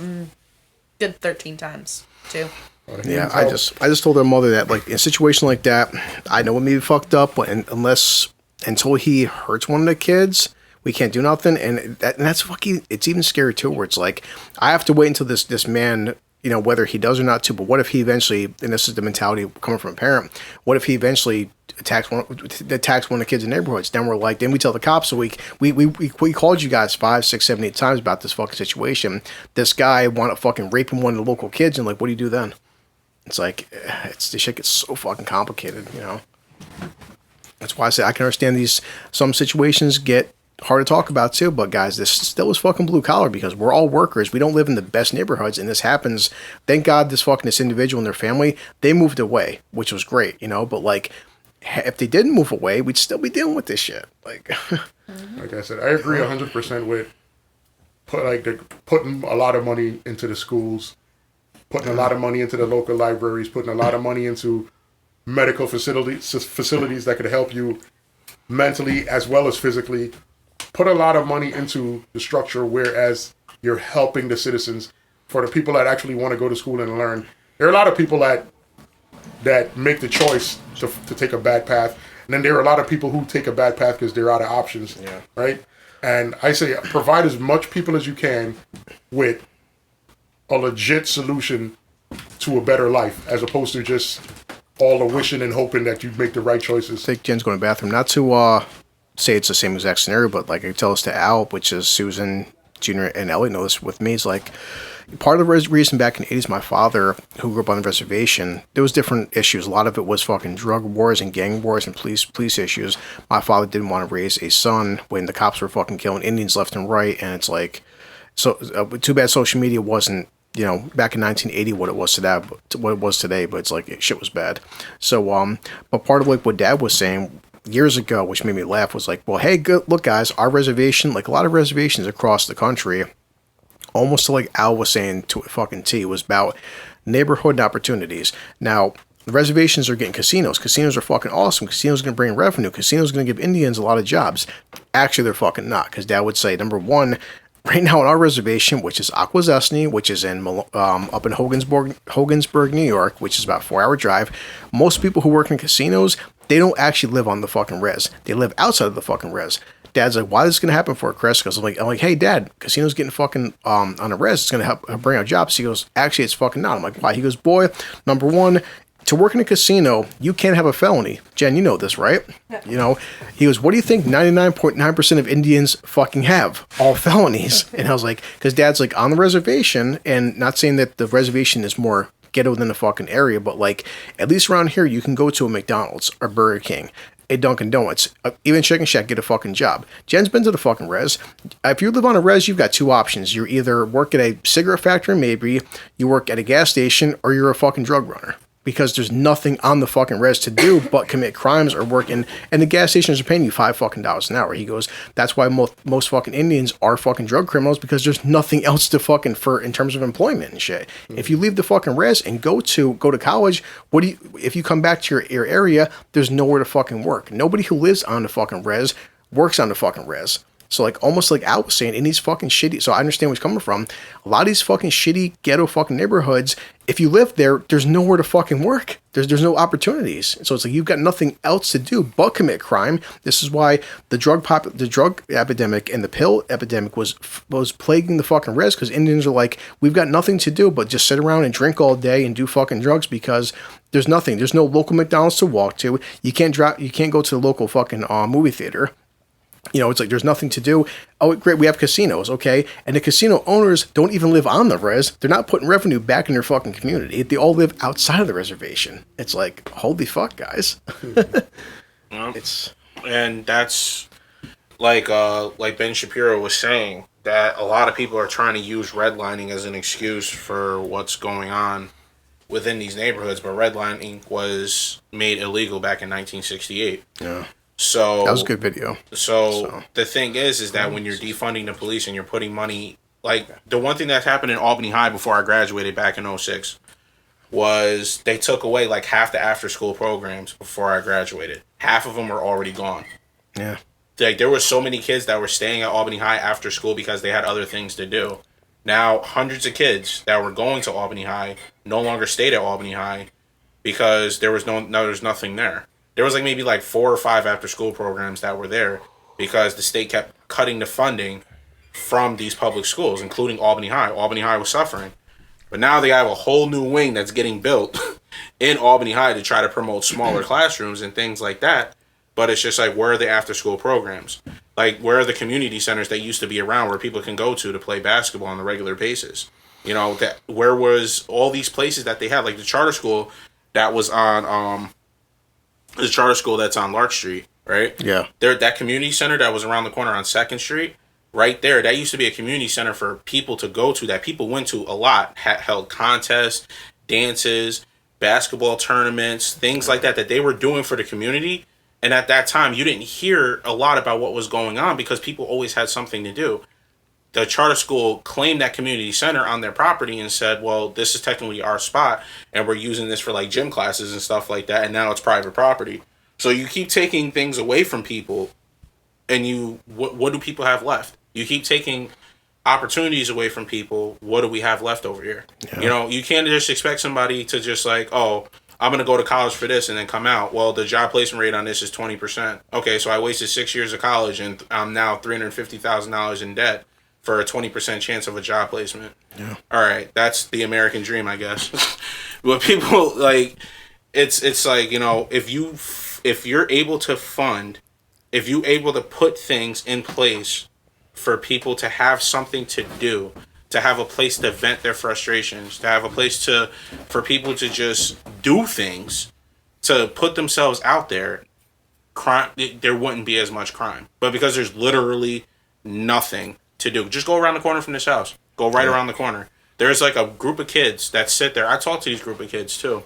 And I told them, I was just like, yo, they was like, oh, you always look like you're living good and stuff like that. I was like, guys, I'm living with my mother. Yeah. I'm not in the best situation. With 2 brothers too. Yeah, with 2 brothers. What it is, you know, and it's just like, I'm not going to sit there and say that I'm in the best situation. But I'm not getting in trouble. I'm not, committing any crimes. I have a job to go to that I work full time at, and I'm doing things. I'm doing this podcast. There are things in place for me to do something that keeps me out of doing something like that. And those kids don't have that. Yeah. And that's part of the problem. Defunding the police helps with situations like that. That's a very long conversation because you figure, here's a problem. You got 5 kids in the fucking ghetto. One kid like you doesn't have the best dad support, but you turned out, considering your situation, you turned out pretty fucking good. And your mom said this in the past with you. It's like, Chris, one thing I like about my fucking boys is, and your mom does praise you guys. She goes, these guys are home playing Xbox. I'm glad my kids are not joining gangs. They're not out fucking doing drugs. They're not out fucking robbing liquor stores. She's, my kids are fucking dorks, but you know what? They're sitting there playing Xbox with you, hanging out. And I prefer, at least my kids, some mothers would say, oh, my kids sit home all day and play fucking video games. And Sharon's like, I'm glad my kids are home playing video games because they're not out getting into fucking killing people and going to prison. So it's like, and that will become a more question later on of like, what determines that? Because you didn't have the best father by any means to teach you a lot of good life lessons. But it's like, what makes kid A join a fucking game and become a career criminal, and kid B, like you and your brothers that are like, geeks that fucking play video games all day and don't get in trouble. It's like, and you live in the same neighborhood as all these fucking other kids. It's like, I don't know. So, but I sent this to Al. This is a funny picture. I wanted to talk to Susan, Elliot, and Jen about that. Someone shared this on the Joe Rogan page, which like, almost like what Junior said a few weeks back. Junior would say like, if you have 4 bad cops in a precinct and 1,000 good cops, if those 1,000 cops don't do anything, you have 1,004 bad cops. This is why I said this on the Joe Rogan page. People like this. They said, remember Gary Webb. Apparently Gary Webb, this was 1996. Gary exposed how the CIA fucking A, hired drug traffickers to sell massive amounts of cocaine in the United States in order to raise untraceable funds to finance a terrorist organization who were trying to overthrow the Nicaraguan government. These massive shipments of cocaine ultimately sparked the crack epidemic that decimated inner cities during the 90s. As a result, mainstream media vilified Gary Webb and destroyed his career. And Gary Webb was a news reporter, which also destroyed his marriage, but he refused to back down. In 2004, he was found dead with 2 bullet wounds in his head. His death was ruled a suicide. This man literally lost everything to give us a glimpse of the truth. It says, don't let his memory or what he stood for fade.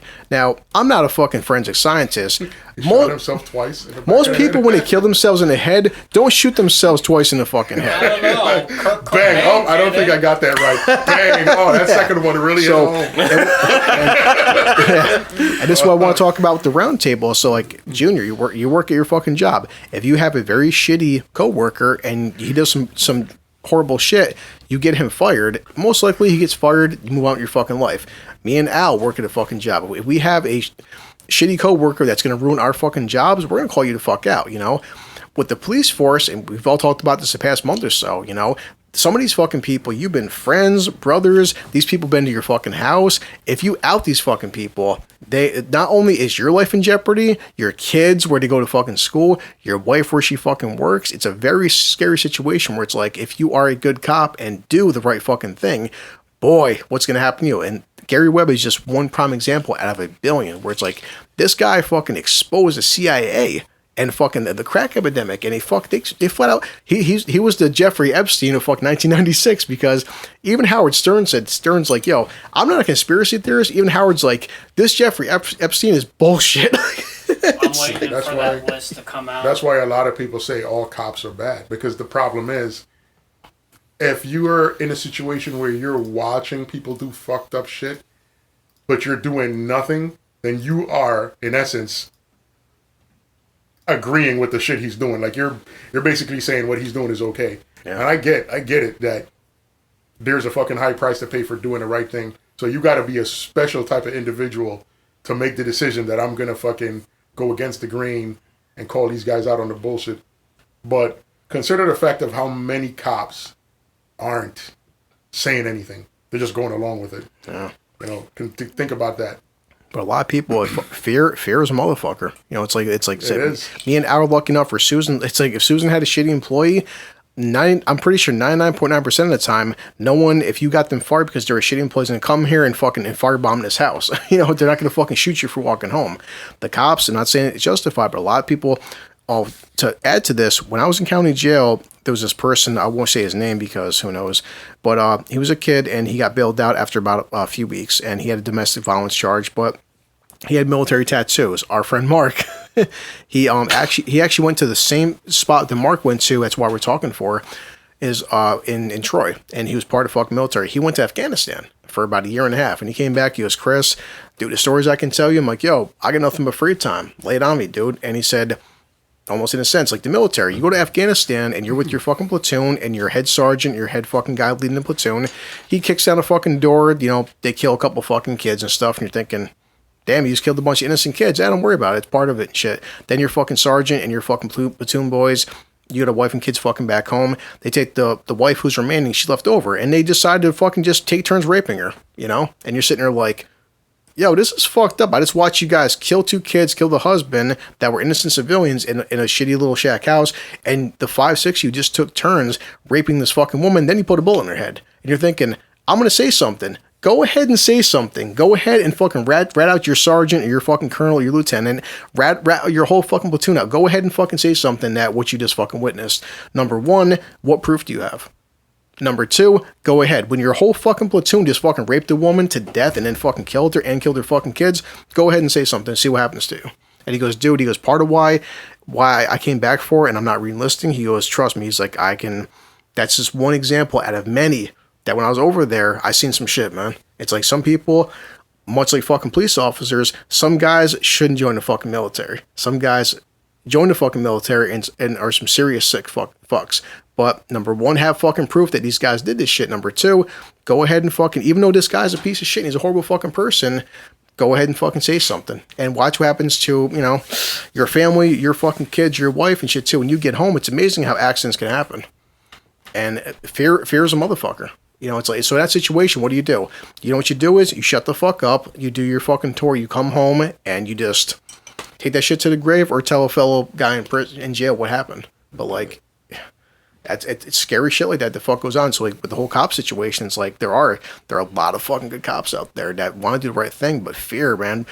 Thank God now we have body cams. Body cams are helping expose a lot of fucking bullshit. But in the fucking past, though, man. And a lot of these guys turn their body cams off, though. That's so. They're making it. They're trying to pass legislation to make it illegal to turn your body cam off. In Arizona, they just passed a law that makes it illegal for American citizens to record police officers while they're in uniform. Google that shit. They just passed that law within, I think it's like sometime within this week. If a police officer is wearing uniform, you could not record their actions. You could get, I think, up to a year in jail or a $750 fine. Funny, as I'm typing Arizona, the first thing pops up is Arizona legal to record police. Yeah. 4 days ago. Second, guys. Yeah, it says right here, fact checked. This is from. Okay. Ordinance makes it illegal to record Tuscan police in Arizona within a restricted says restricted area. So, well, Junior just had to leave because Junior left because he had to go, and of course I've had like 5 more glasses of stuff since we're recording. So we're at 1 hour and 23 minutes now, and we recorded for a good hour. So we're trying to make up at least for a half hour some footage we lost. But to reiterate, I might just repeat this. It's hard for us to repeat this out, but like for you and Susan and Junior's gone now. But Ellie didn't hear this shit, so we missed on this news story where like the whole Taylor Swift shit. So how do you guys feel about the whole Taylor Swift incident? Basically, the short version, guys, is that she went into this whole fucking rant and she's telling her fans about, you know, she understands about how it's like to miss her graduation, and for a lot of girls right now, they're losing their graduation because of the whole coronavirus. And she said she understood like what it's like to lose your graduation. But the irony was like you lost your graduation because you were out touring, you were promoting your new album, and when you promote something, don't make it all about you. It's sometimes about fans and people, and you can't relate to these young girls that are going through this heartache and this drama because of coronavirus, because you were out fucking promoting your new shitty fucking album. So I just want to get fucking your guys' opinion about that before we move on. Obviously, she's tone deaf about the situation. Yeah. thinking that her situation relates to this situation in any way is just... Oh, yeah. It's just ridiculous. Let's be honest about what it is. But she's got fans, and I'm pretty sure that she was attempting to reach out to her fans and let them know that she feels their pain and they're similar or whatever. But the rest of us that actually work a job that doesn't pay us a stupid amount of money for a mediocre talent that we were born with that everybody could do, but not everybody could make money off of if you don't look a certain way. Quite true. So yeah, I'm gonna have to re-listen to this podcast and find out what topics I missed out on, and we covered a lot of shit in that fucking hour, so I can tell you what stuff we didn't cover. But we got the time. Let's recover whatever we can. Yeah. So anyway, now the fucking Junior's gone, Susan. So we were talking about before the fucking iMac conked down on us. Thanks, you fucking Apple. But like, so Jen, what was before Al walked in, and Al walked in about 10 minutes before Elliot walked in. Jen was talking about on her phone. Jen was talking about that she had a fucking booty call. And we're like, you had a fucking booty call? Like, wait, what? And Al made the joke, we're like, don't you got a boyfriend? But you just had a fucking booty call. She was telling you. She showed you, Susan. I didn't see this, but she showed you that on her fucking phone was what this guy looked like. So, I mean, he wasn't a bad-looking guy. Okay. I'm not gonna say he was homely by any means. Not my cup of tea, of course, but you know, like I was saying, everyone has their own personal preference. Yeah. On what someone looks like. And it's hard to fucking re-record this shit out. We just did a half hour breaking this shit down. But the point I was making before the iMac conked out was that as men, it's hard for myself, Elliot, and fucking Al to judge people in the same way that Susan judges people. So like I said, I can't fucking really talk about a guy being good looking based on my own fucking merits. I don't know what a good looking guy looks like. I have to judge a guy based on what my cousin or my sister is, what social media fucking deems a guy good looking. Because to me, no guy's fucking good looking. It's simple as that. It's like, so if I say that, well, Chris Hemsworth Thor is hot, it's only because of Susan has told me that he's hot. You know, it's just like, I mean, Chris Hemsworth, he's not bad looking. He's not my top 5, but that's what I'm saying. It's just the fact of, because we're a straight man and we're not attracted to that, we can't obviously, tell what an attractive man is. But females have a different perspective on it than men do, because women can look at another woman and appreciate how beautiful she is. To an extent. I went through this in high school, actually. Like, it was the year after Graham died, the year I moved in with your mom. Yeah. Our step-cousin had gotten married over that summer. Actually, she got married on your birthday. Yeah. Shiner's stepdaughter. So, when she got married, I think she's a beautiful girl. I thought she looked really beautiful in her wedding gown. Yeah. I thought she and her husband, they looked really nice on their wedding day. I was talking to 2 of my friends at school about it. When we got back to school, one of them a female, one of them a guy. The female, she's like, oh, she looked beautiful. And I'm like, yeah, she really did look gorgeous on her wedding day. He's like, that's gay. I'm like, how is it gay that I'm saying that my cousin looked beautiful on her wedding day? He's like, because you're not supposed to, like, look at women like that if you're straight. And I'm like, but you don't understand the concept of how women see things, if that's what you're hung up on. I'm not going to fuck my cousin. Step or otherwise. Like, no, it's just not going to happen. And my one friend, she really got offended by it because she is bisexual. And she was like, no, like, that's not wrong to say that's not what being gay is. See, that's flat out. That was part of what you said is why I feel like women could only gauge other women's attractiveness to an extent. I feel like women and men are in the same boat in terms of, like, a dude can't tell another dude is good looking unless he's so good looking that it's glaringly obvious. Yeah. Women do the same thing. If a woman sees a girl that's so attractive that it's obvious that she's hot, then they could point her out. But in terms of seeing a girl that doesn't register as this girl is super hot, how do you know that men think she's hot? Because I've heard women say stuff like about like Scarlett Johansson. Oh yeah, Scarlett Johansson's gorgeous.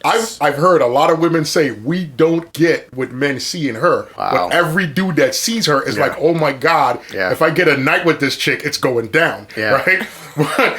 but See, Yeah. I'm not that type of female, though. Me, myself, Wow. personally, like, I can look at Scarlett Johansson and be like, oh my god, she is beautiful. She is. I can look at, for example, Taylor Swift and Yeah. be like, she looks like the Bride of Hades.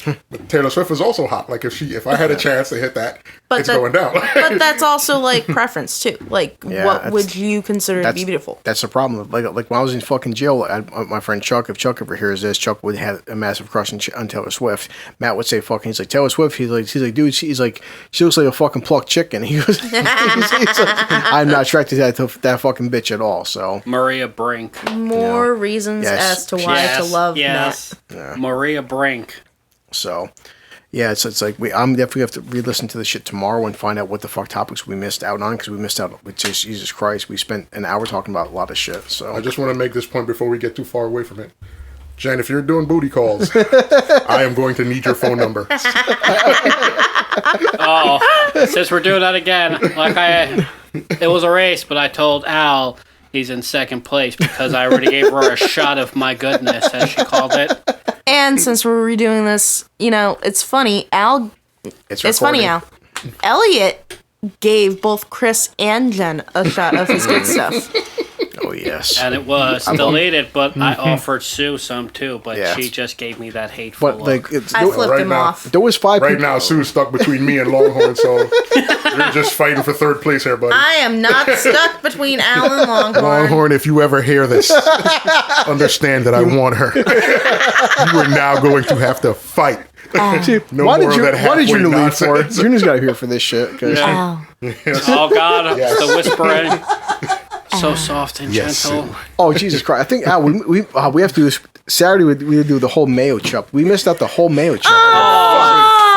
We need to dedicate an episode Okay, so to Mayo Chup. one thing I am going to reiterate. That is how we are going to find Al when he dies. He's going to have the KFC bucket over his junk, a piece of chicken in one hand, and mayo chup just all over him. And understand that the Mayo Chup is going to be smeared everywhere. And Chris is going to fall into the mayo chup. Just remember, Susan, because we missed out on this. We didn't record it. So your hatred for Junior. I don't have a hatred for No, Junior. you were coming at Junior so bad for an hour. was. Yeah, but Keep that for Saturday. Okay? okay, Payback. in payback all for all the honesty, Longhorn. thank you, Al. Yes. The amount of times Junior comes at me over Longhorn, Oh, God. over the Longhorn situation, it's so bad. I'm getting to the point where the next time I see him, if I just blurt out the words Longhorn, like I'm going to like fucking kill Junior over that. Like there's no lie about In the that. middle of sex, Sue's going to be like, oh, Longhorn. You're like, what the fuck did you just say?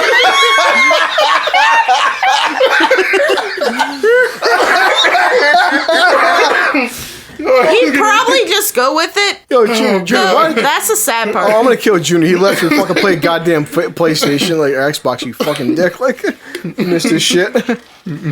Anyway, so so I'm not that fucking drunk yet, but like. Part of last episode, I went into this whole drunken rant for half hour. I listened to it; it was horrible. I went to the whole drunken rant about fucking Twitter and apologizing, but like now that Al's here, I can get Al's opinion more. So No If you think 2 apologies. + 2 = 4, you're wrong. no, it wasn't an apology, but no, I wanted to add to the whole. My whole point was like fuck with Twitter and shit. I had some more news articles and to what I wanted to extend about my explanation with Twitter. And I remember it wasn't too long ago. I'm looking at these articles right now where it's like, remember years ago, Tracy Morgan made a bunch of fucking tweets. Tracy Morgan was making fucking gay jokes about if his kid was fucking gay, he beat up his kid. Like he hit his kid with a dollhouse or some shit. If his son was playing with a dollhouse, he beat him up and shit. That was Kevin Hart. Well, Tracy Morgan said a bunch of shit too. So, yeah, it's because it was just saying like Chris Rock and Wanda Sykes, they have spoken out against Tracy Morgan's anti-gay tirade at the Nashville show. This is also from 6 years ago and shit. That's part of the problem I have with the people having a problem with shit that was said from years ago. Understand that years ago, the scale was different, man. It was more like we were allowed to say stupid shit. Like at this point in time, we understand that some things are going to offend the LBGTQ. I don't even know the letters, but we understand really. that some things are There's going so to many of them. offend that category of people. So now we're at a point where to try to not be offensive, we curb what we say. But but comedians have been in a position where they made jokes of things all the time. Like they've always made jokes of situations that the typical person wouldn't make jokes of. So for you to say, I want to be offended at this person for whatever reason, so I'm going to dig 6 years back into the past, it's kind of reaching. Well, yeah. It's just kind of reaching. I'll bring this shit up too. It's not even kind of. It's reaching. It's reaching. And be honest with yourself. Most of the comedians now support you. Like, honestly, think about it. Name one comedian that realistically doesn't support that movement. Like, they make jokes about it, but they support the movement. So to be mad at them because they said something as a joke, and you're like, well, I'm gonna dig 6 years back so I could justify my anger. You're reaching. You're doing too much. I'm trying to do a very deep monologue about Twitter, but I'm also fucking drunk, so it's hard. But no, this came from. I'm trying my best to elaborate this stuff to make my point across. Is that this came from 2011 when Tracy Morgan. He's just one out of many, but this is how deep this shit goes. This is 2020. Even back in 2011, we were talking about this shit. But just real quick, Chris Rock even like just said, he's like, this says Chris Rock, known for towing the line in his own shows, initially defended Tracy Morgan's remarks, saying that, I don't know about you, but I don't want to live in a world where Tracy Morgan can't say foul, inappropriate shit. You know, that's facts. That's what Chris Rock said. I don't want to. I could say this. Just today, I was on YouTube watching Bill Burr's one of his stand-up. It's not very old, but it's from like last year or a year before or something like that. The tiger one, the paper tiger one. It might have been that one. Yeah, I can't remember the name. I was watching it on YouTube, so I didn't get the title because I watched it in clips. Yeah, but he said things in that show where I know people are going to take away snippets just so they could be triggered by it. Like, it's almost like people are looking for reasons to get upset. Like, he was doing it in, I think it was in Britain, and he was talking about how in America, everybody's just all on eggshells and angry at everything. It's like everything you say, people are triggered. Exactly. And I know for a fact, like, people are going to take snippets out of it just to be angry. And they're going to ignore everything he actually said, which he made a lot of good points. And they're just going to be angry, and that's what they're like. I feel like every comedian should like band together in terms of not giving a fuck who's upset or who's triggered. You can't take away people's right to say stuff because it bothers you. Understand that everybody could be offended at some point or another. But that's the point of comedy in the first place, too. Exactly. It's going to make some people laugh and it's going to piss off some people. And everybody, and like Dave Chappelle said, something that I fucking love, and I will repeat this to the day that I die. Comedy is basically the last bastion of people having a right to freely say what they want. Yeah. And everybody in this country, no matter who you are or what you believe, there is a comedian that brings your brand of belief to the stage. Like, no matter who you are or what you believe, it doesn't matter if you're black and you're anti-white or you're white and you're anti-black. It doesn't matter if you're a bigot that hates, women, you're a misogynist, whatever you are, there is a comedian that represents your brand of comedy. Yeah. Some of these comedians might not be genuine and some of them will be genuine. But if you're looking to laugh, there is a comedian for you. And that should never go away. Just because I don't support white supremacy, it doesn't mean that the people that do support it shouldn't be able to go somewhere and see somebody that's saying what they want to hear. Yeah. Like I tell people all the time, I don't support white supremacy in any level, but I'm not gonna sit here and say that I feel like these guys should be killed because of what they believe. Understand that they are Americans and they have the same rights I do. Even if my belief and their belief differs extremely, their rights shouldn't be stomped out just because we have different beliefs. That's just plain and simple the bottom line. Yeah, because this is what, like, I got too drunk to elaborate on this in the last episode, that I felt that the biggest problem, and I'm going to bring this up in a second, that people go through on Twitter, with the whole fucking Twitter mob, is apologizing. Now, I'm bringing up another popular subject that happened like a year ago, was Kevin Hart. Kevin Hart, a decade ago, said some shit that, of course, offended some people. And, like, even Dave Chappelle's last Netflix special, Dave Chappelle said, I've known Kevin Hart for years. Kevin Hart is a fucking perfect human being. And everyone started laughing. Like, Kevin Hart is that guy. Like, if you're mad at Kevin Hart, then who do we have left? Well, that's the thing. Like, he made a joke years ago about, because he has a son and a daughter. Yeah. He made the statement, he's like, if I'm going to be honest, he's like, I have a son. I would not want my son to be gay. Yeah.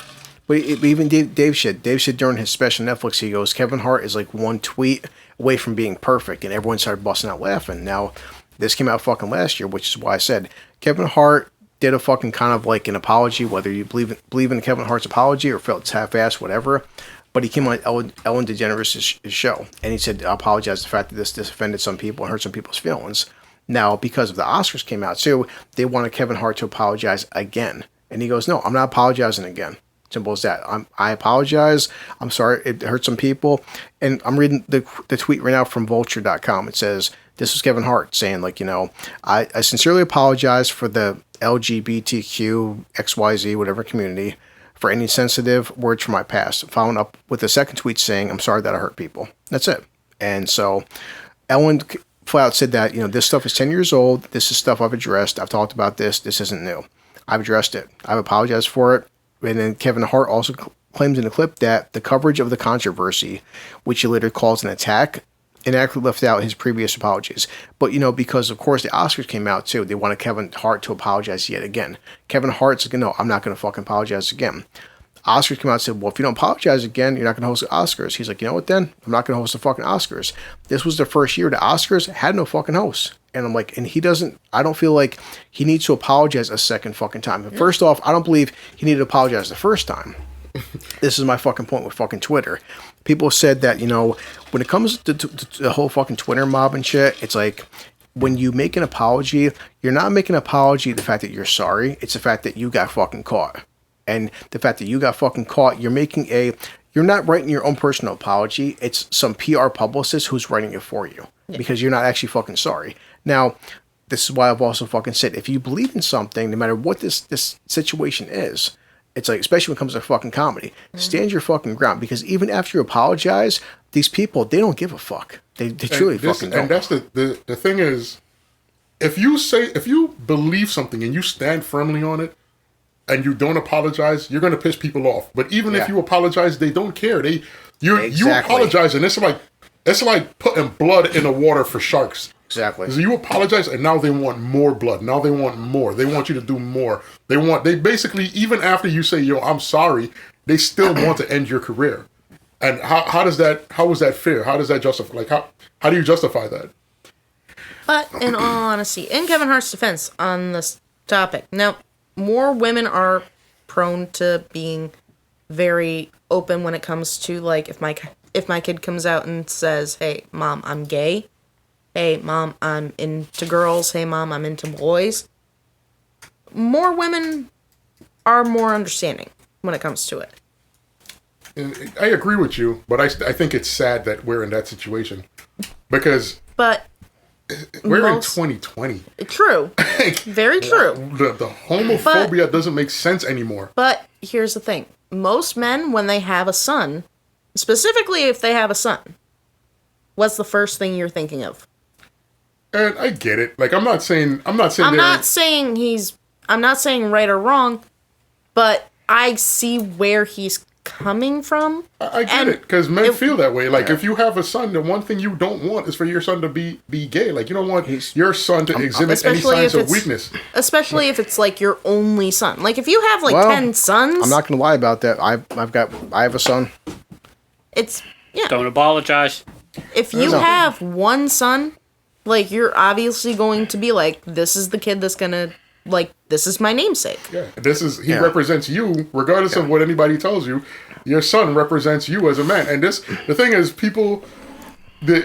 we got to unlearn a lot of shit that we've been told and been taught. Yeah. Because the key reason that so much people stand against homosexuality is because of just propaganda and bullshit that they heard over the years. Yeah. Whether it's through their religion that taught them some nonsense, from a book that's written 1,000 years ago from some people in the desert, or a modern era where we ostracize people for being like, it's just in 2020, being homophobic. Like, this is how I feel about it.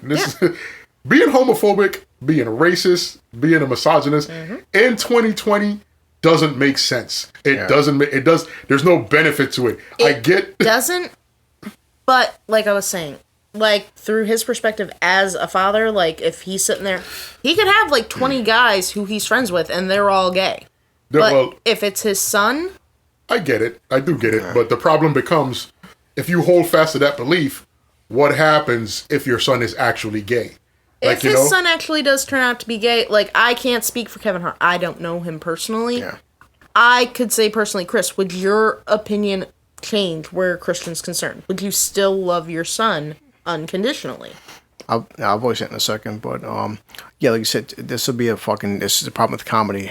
Even Dave Chappelle said this shit too. Kevin Hart or any stand-up comic, they don't necessarily mean this stuff too. They're trying to get a laugh. Exactly. They're trying to fucking make a joke. So, as a person who I have one son at the moment, I've said this in the fucking past. If my kid turns out gay one day, I'm never, even if my son, because I'm a fucking dad, even if my son kills 20 people, he's a serial killer, you're always going to love your kid. Exactly. That will never fucking change. That's a fact. Listen, that's the way it should be. Like, this is a weird conversation that I had with a person years ago. I'm only bringing it up now because of the topic we're talking about now. Yeah. But I had a friend who had a kid that was in a lot of trouble, and that person said to me, like, yo, at the end of the day, what do I do? Because I'm not going to go against my kid. Exactly. And I mean, I get it. Like, 100% from a parent's point of view, you understand. Like, I mean, you know that in the moment of your kid doing something that lands them in trouble, you know what the right thing to do is, and you know what you're actually going to do. Exactly. And 90% of parents, they're going to stick with their kid, regardless of if they're wrong or not. So it's like I have to be very careful how to word things because now that we create a Twitter account, I'll promote the Twitter account later on in the podcast. That the fact that you have to be careful now with this cancel culture of what you fucking say. And yes, listen, no doubt, I want my son to marry a woman. I want my son to have fucking kids. I want to be a grandfather one day. People can say all day, well, if a gay man adopts a child, I'm not saying that adopting a kid isn't the same, but I still want to be a grandfather one day. I will love my fucking son no matter what he fucking does. And that's biased. Yes, I will love my kid no matter what he does. I'm not going to lie. I'm not going to sit there on this podcast in front of all you guys and Junior Jennifer. I'm not going to bullshit people. If my son turns out to be fucking gay, as of right now, I'm still going to feel differently about the situation. And now that's not saying I'm anti-gay. I hate fucking gay people. If my son say, Dad, I'm a fucking heroin addict, I'm still going to love my kid no matter what he does. But if he's a heroin addict, I'm going to fucking feel a certain type of way about that. If he winds up being fucking gay, I'm still going to feel differently than if he was straight. And I'm not ashamed to say that. And this is not saying I've had gay friends. I've had fucking gay people I've talked to. I have no problem with the gay community. You fucked a lesbian? Yeah, you're not wrong, but I have too. I still said, as a fucking dad, it's like, it's a very fucking fine line. I will never hurt my kid. I'll always support my kid. If one day he has a husband, I'm going to support that. I'm not going to lie, but I'm still going to feel differently than if he had a wife. I'm not going to lie about this shit. Listen, I'm going to be honest with you. I'm going to tell you right now, if your son ever came out and said he was gay and then he got married to a guy, I'm going to the wedding because I know it's going to be fun. I'm definitely behind him 100%. Like, whatever he wants to do. Like, like I said, I'm never gonna knock anybody because I get it. Anybody that has kids, obviously they want their kids. If you have a daughter, you want her to meet the right man one day. You want her to start a family and have kids. You got a son, you want the same for him. You want him to meet a wife. That's how people feel. In general, that's just how people feel. The problem is, gay people exist. Homosexuals exist. They have the same rights. So if you're raising a son, and he turns out to be gay, and he meets a guy or whatever, being mad at him for something that he can't biologically control is stupid. Like cutting off your son because some book that was written in the desert fucking 6,000 years ago said that we should not like these people. Like, it's fucking stupid. Like, it doesn't make sense. Like, you are doing something that goes against every instinct of every animal on the planet. There are some animals that lay eggs and walk away and never look back, and give birth to children, like offspring, and walk away and never look back. Most mammals don't do that. Most mammals are pre-fucking wired to raise our offspring to a certain point. That's how most mammals are. And as primates, like, you're just going against the nature of what you are. You're going against the nature of what you are simply because some magic genie in the sky granting wishes told you to do so. Like, it's stupid. Like, it doesn't make sense to me. Like, I don't get it. I never will get it. I will never support any anti-gay, anti-lesbian, anti-trans, anything, because it's fucking stupid. Because at the end of the day, what you're saying is these people that are American citizens or that are human beings should be treated differently because you don't agree with their sexual practices. And that's fucking stupid. At the end of the day, they are humans. Regardless of what they do on any level, they are people. They are people. They're humans. Like, you can't decide arbitrarily that I'm going to treat this person like shit because I don't like what they're doing and, like, I'm uncomfortable, but like, the fuck out of here, man. Like, that shit winds me up every time. Like, I had a friend in high school. She would make the comment all the time. She's like, her main thing, she always made the same. She's like, when I get older, when I have children, I want twin girls, and I want a red-haired, green-eyed son. Mind you, she was black. Okay. But she looked Asian. Yeah. So there were possibilities. But she would always make the same. She's like, if my son ever came to me and like said he was gay, she's like, this is how it would go. Word for word. I can guarantee you. He'd walk up, be like, Mom, there's something I have to tell you. She'd be like, what? He'd be like, Mom, I'm gay. And she'd be like, oh, shit, that's nothing. And he's like, you don't care? And she's like, when you walked up to me, I thought you were going to tell me you got your girlfriend pregnant. Yeah. She's like, I would rather that than that. Who knows what it could be? It could be the fact that, like, you know, maybe at a fucking biologic and genetic standpoint, every guy wants his fucking line to descend. I want Christian to be a father, then a grandfather. I'm not saying that a gay man, artificial insemination, adoption, whatever, and shit can't happen. But I still feel like, you know, if I'm gonna be a granddad, I want him to impregnate a woman. You know, it's like he won't do that being gay, and it's just like, and again, like, I don't care if he is. I'm not gonna I will never hate my kid no matter what he fucking does. But like, it's a very fucking hard line to toe for some people, and it's like, you know, I'm trying to say this to not say I'm phobic or I hate gay people. There's still part of me though too. I want my fucking son to, like, not be a drug addict. I want him to be a criminal. I want him to fucking succeed in life, to be better than I am. And I just, still part of me, not saying I don't want him to be gay, but I'm still going to, him being gay has never entered my mind in the sense that, like, I don't know how to say it. I don't know how to say it without being phobic. I'm not trying to say no matter what he does, he's always my baby. Simple as that, you know. But like, when he's still, Christian's a little player. Like, he could get probably. I'm just saying, even like fucking Kaya, and Sue knows this too. It's hard for me to express my feelings for Kaya because I'm just not like that. Shit too. Kaya, yes, is my younger sister, but for the most part, she's like a kid to me because of our age difference. He was 20 years old and he cried the moment he saw her. I've raised Kaya almost like she was my daughter. She is, for the most part. If Kaya told me she was lesbian, it still would affect me differently than the fact that I'm happy she has a boyfriend. I am. I'm not gonna lie about that. If Kaya gets fucking married, has a family, I'm gonna be happy. If Kaya gets into girls and turns, even though he's a terrorist. Yeah, but he's the bitch. I build bombs. IBB. He's the bitch in relationship, but like, yeah. But no, when you guys tell me stuff that like Jen's like, Kaya cut half her damn foot off. She didn't even fucking cry. She's like, oh, I'm fine, guys. I'm proud of that. I'm proud of the fact that Kaya. He was crying. He was literally crying. He went to call Madhu. Kaya is a fucking bad. The fact that Kaya, she should be getting to UFC, no doubt. She could fucking seriously legit get into UFC, and she'd be a fucking dominant. Dude, she was 7 years old and she busted Jamie's lip. I'm telling you, she's a fucking badass, and like, I take pride because I don't look at the way Kaya. You're her older fucking sister / cousin.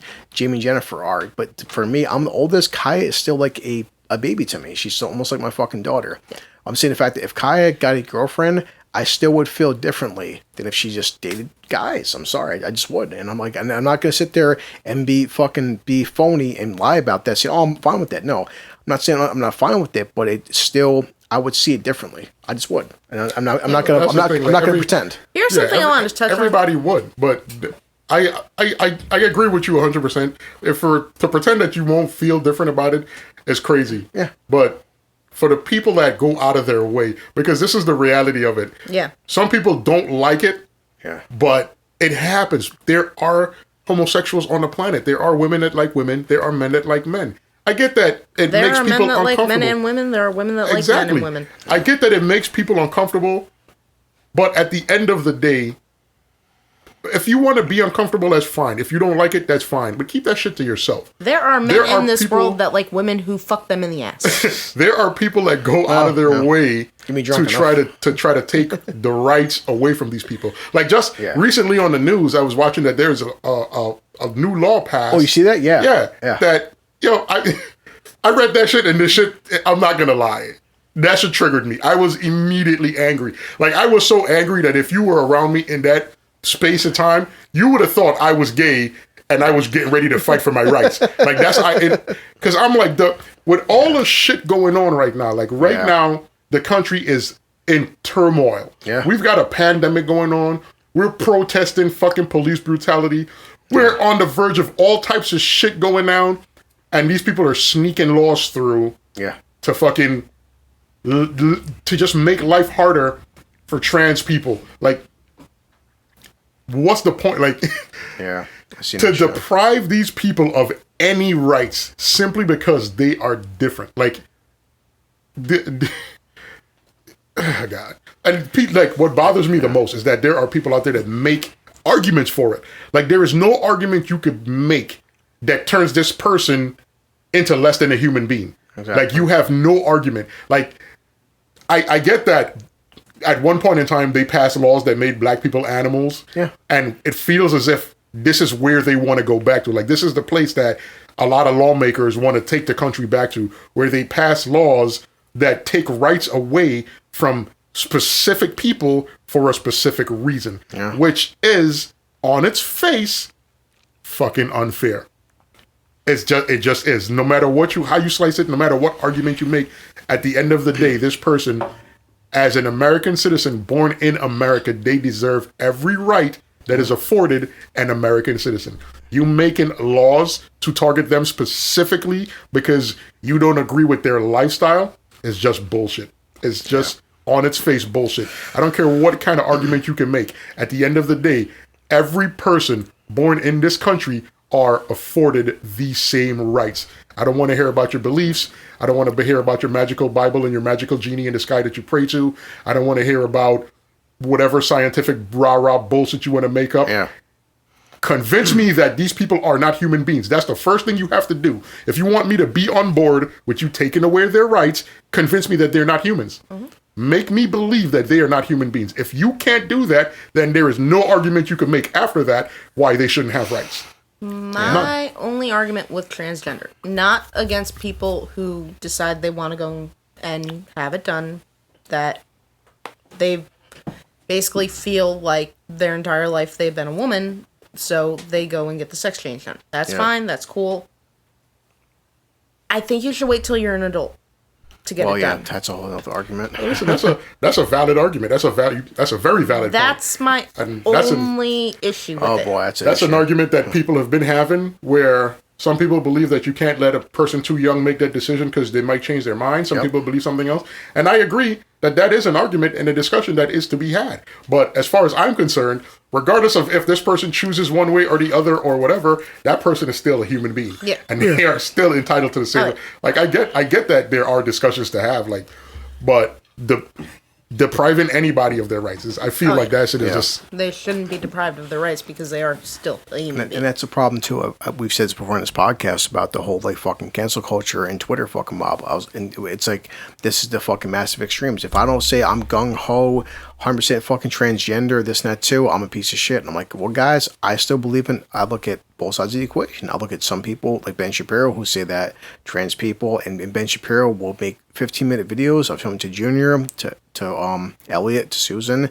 He will break down, even on Joe Rogan's show, Ben Shapiro will break down how a man can never become a woman. But it's still an opinion, it's still a scientific, he uses facts and stuff.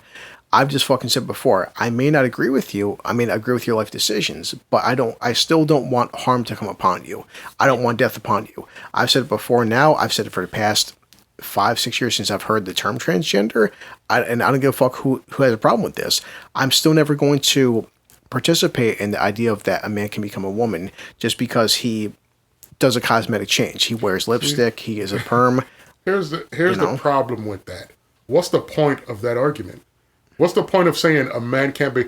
Because regardless of whether or not you believe that, it's irrelevant. it doesn't matter, because just because he says because he says I don't believe a man could become a woman, there's another person who's going to argue that, well, I think a man can become. Yeah. And those arguments are arguments that they can sit around and debate all day. But what's the point of those arguments? Because at the end of the day, you are talking about, should this human being have human rights? I don't care about what Ben Shapiro or whoever else makes any argument. I don't care about the argument. I genuinely don't give a fuck. Because what the argument that you're making is essentially a gateway to say that if I don't like this or I don't believe this and I get enough people to go along with me, then we could start doing things that affect the lives of these people. Yeah. That's essentially what the argument is. And at the end of the day, those arguments, regardless if you want to argue against it or for it, the arguments are irrelevant. Because that's like me arbitrarily deciding one day, I don't like how tall you are. I don't like how your height. Yeah. And I'm going to make arguments about why your height is a detriment to the human species, because humans should be a certain height in order to function better. And the minute I do that, that opens the door for a whole flood of people to say, yeah, man, let's start doing shit. Let's start making laws that fucking affect the life of shorter people or taller people, because we don't. It's stupid. Because at the end of the day, regardless of your height, regardless of your weight, regardless of your skin color, regardless of your sex or gender or preference, you are a human citizen of the country. Yeah. Whatever rights I have, you have. There should be nobody making arguments or making laws that take away your rights simply because of what you are. That's just what it is. Watch him How do we just get so damn serious? I forgot. Because it winds me up. The transgender argument, the homosexuality argument, the whether people like that winds me up every time, because every time I hear people make those arguments, like, understand, I have friends, like good friends that I've known for 15 to 20 years that are homosexual, that have had to suffer through things that the average person doesn't have to suffer through because they're gay. You know, the fights that they've had to fight and the struggles and the shit that they've had to go through just because he's a guy, he's a little bit flamboyant, he's effeminate, he acts kind of like a woman. He sounds amazing. But people have given him shit his whole life. Yeah. Like, I'm telling you, I've seen this guy, like, there's been times where I'd go visit him and a dude is beat up and covered in bandages. And somebody beat him up because he's gay. Like, not that he did something, not that he's gay. He likes something else. On his way to doing something to meet people or whatever, he's attacked and assaulted. Like, you can't justify that to me. Nobody could give me a reason why that's okay. There is nothing anybody's going to tell me that makes that shit okay. Yeah. Because if I decided I'm going to go kill people because I don't like blue eyes, or I'm going to go kill people because I don't like white skin, or I'm going to go kill people because I don't like a certain hairstyle, they'd lock me the fuck away and not give it a second thought. And I would deserve that, because I'm a fucking monster if I'm doing stupid shit like that. So I feel like the guys that are the guys that are making arguments against trans people and homosexuals and lesbians, I feel like if you're taking your time out of your life, instead of making an argument for why we should protect all American rights to all Americans, you're making an argument as to why this person is different from me and why we should pass laws that affect their life in a different way than it affects mine. Like, and that to me is not only a waste of time, it's very divisive. Because all you're doing is putting these people in a position where one of two things happens. Either we end up coming down on them so hard that they have no room but to fight back. Or, in fact, no, that's the only outcome. That's literally the only outcome. That we come down, as a society, we come down on them so hard that they have no other recourse but to fight back. But to at some point say, we got to fight, we got to march, we got to fight for our rights because these guys are trying to take it away from me. And a lot of that homophobic nonsense comes from religion, a huge part of it. I mean, there are people who feel that way, but I'm telling you, a lot of times that whole thing comes from just an unnecessary bias that shouldn't exist. Like, it just, I don't know, man. I don't get it. Well, that's why these fucking groups, though, I can't stand labeling fucking trans people and gay people into the same category, because a lot of times they aren't in the same category and they shouldn't be treated as such. And, and there's a lot of gay people who have problems with trans issues. Well, here's the thing.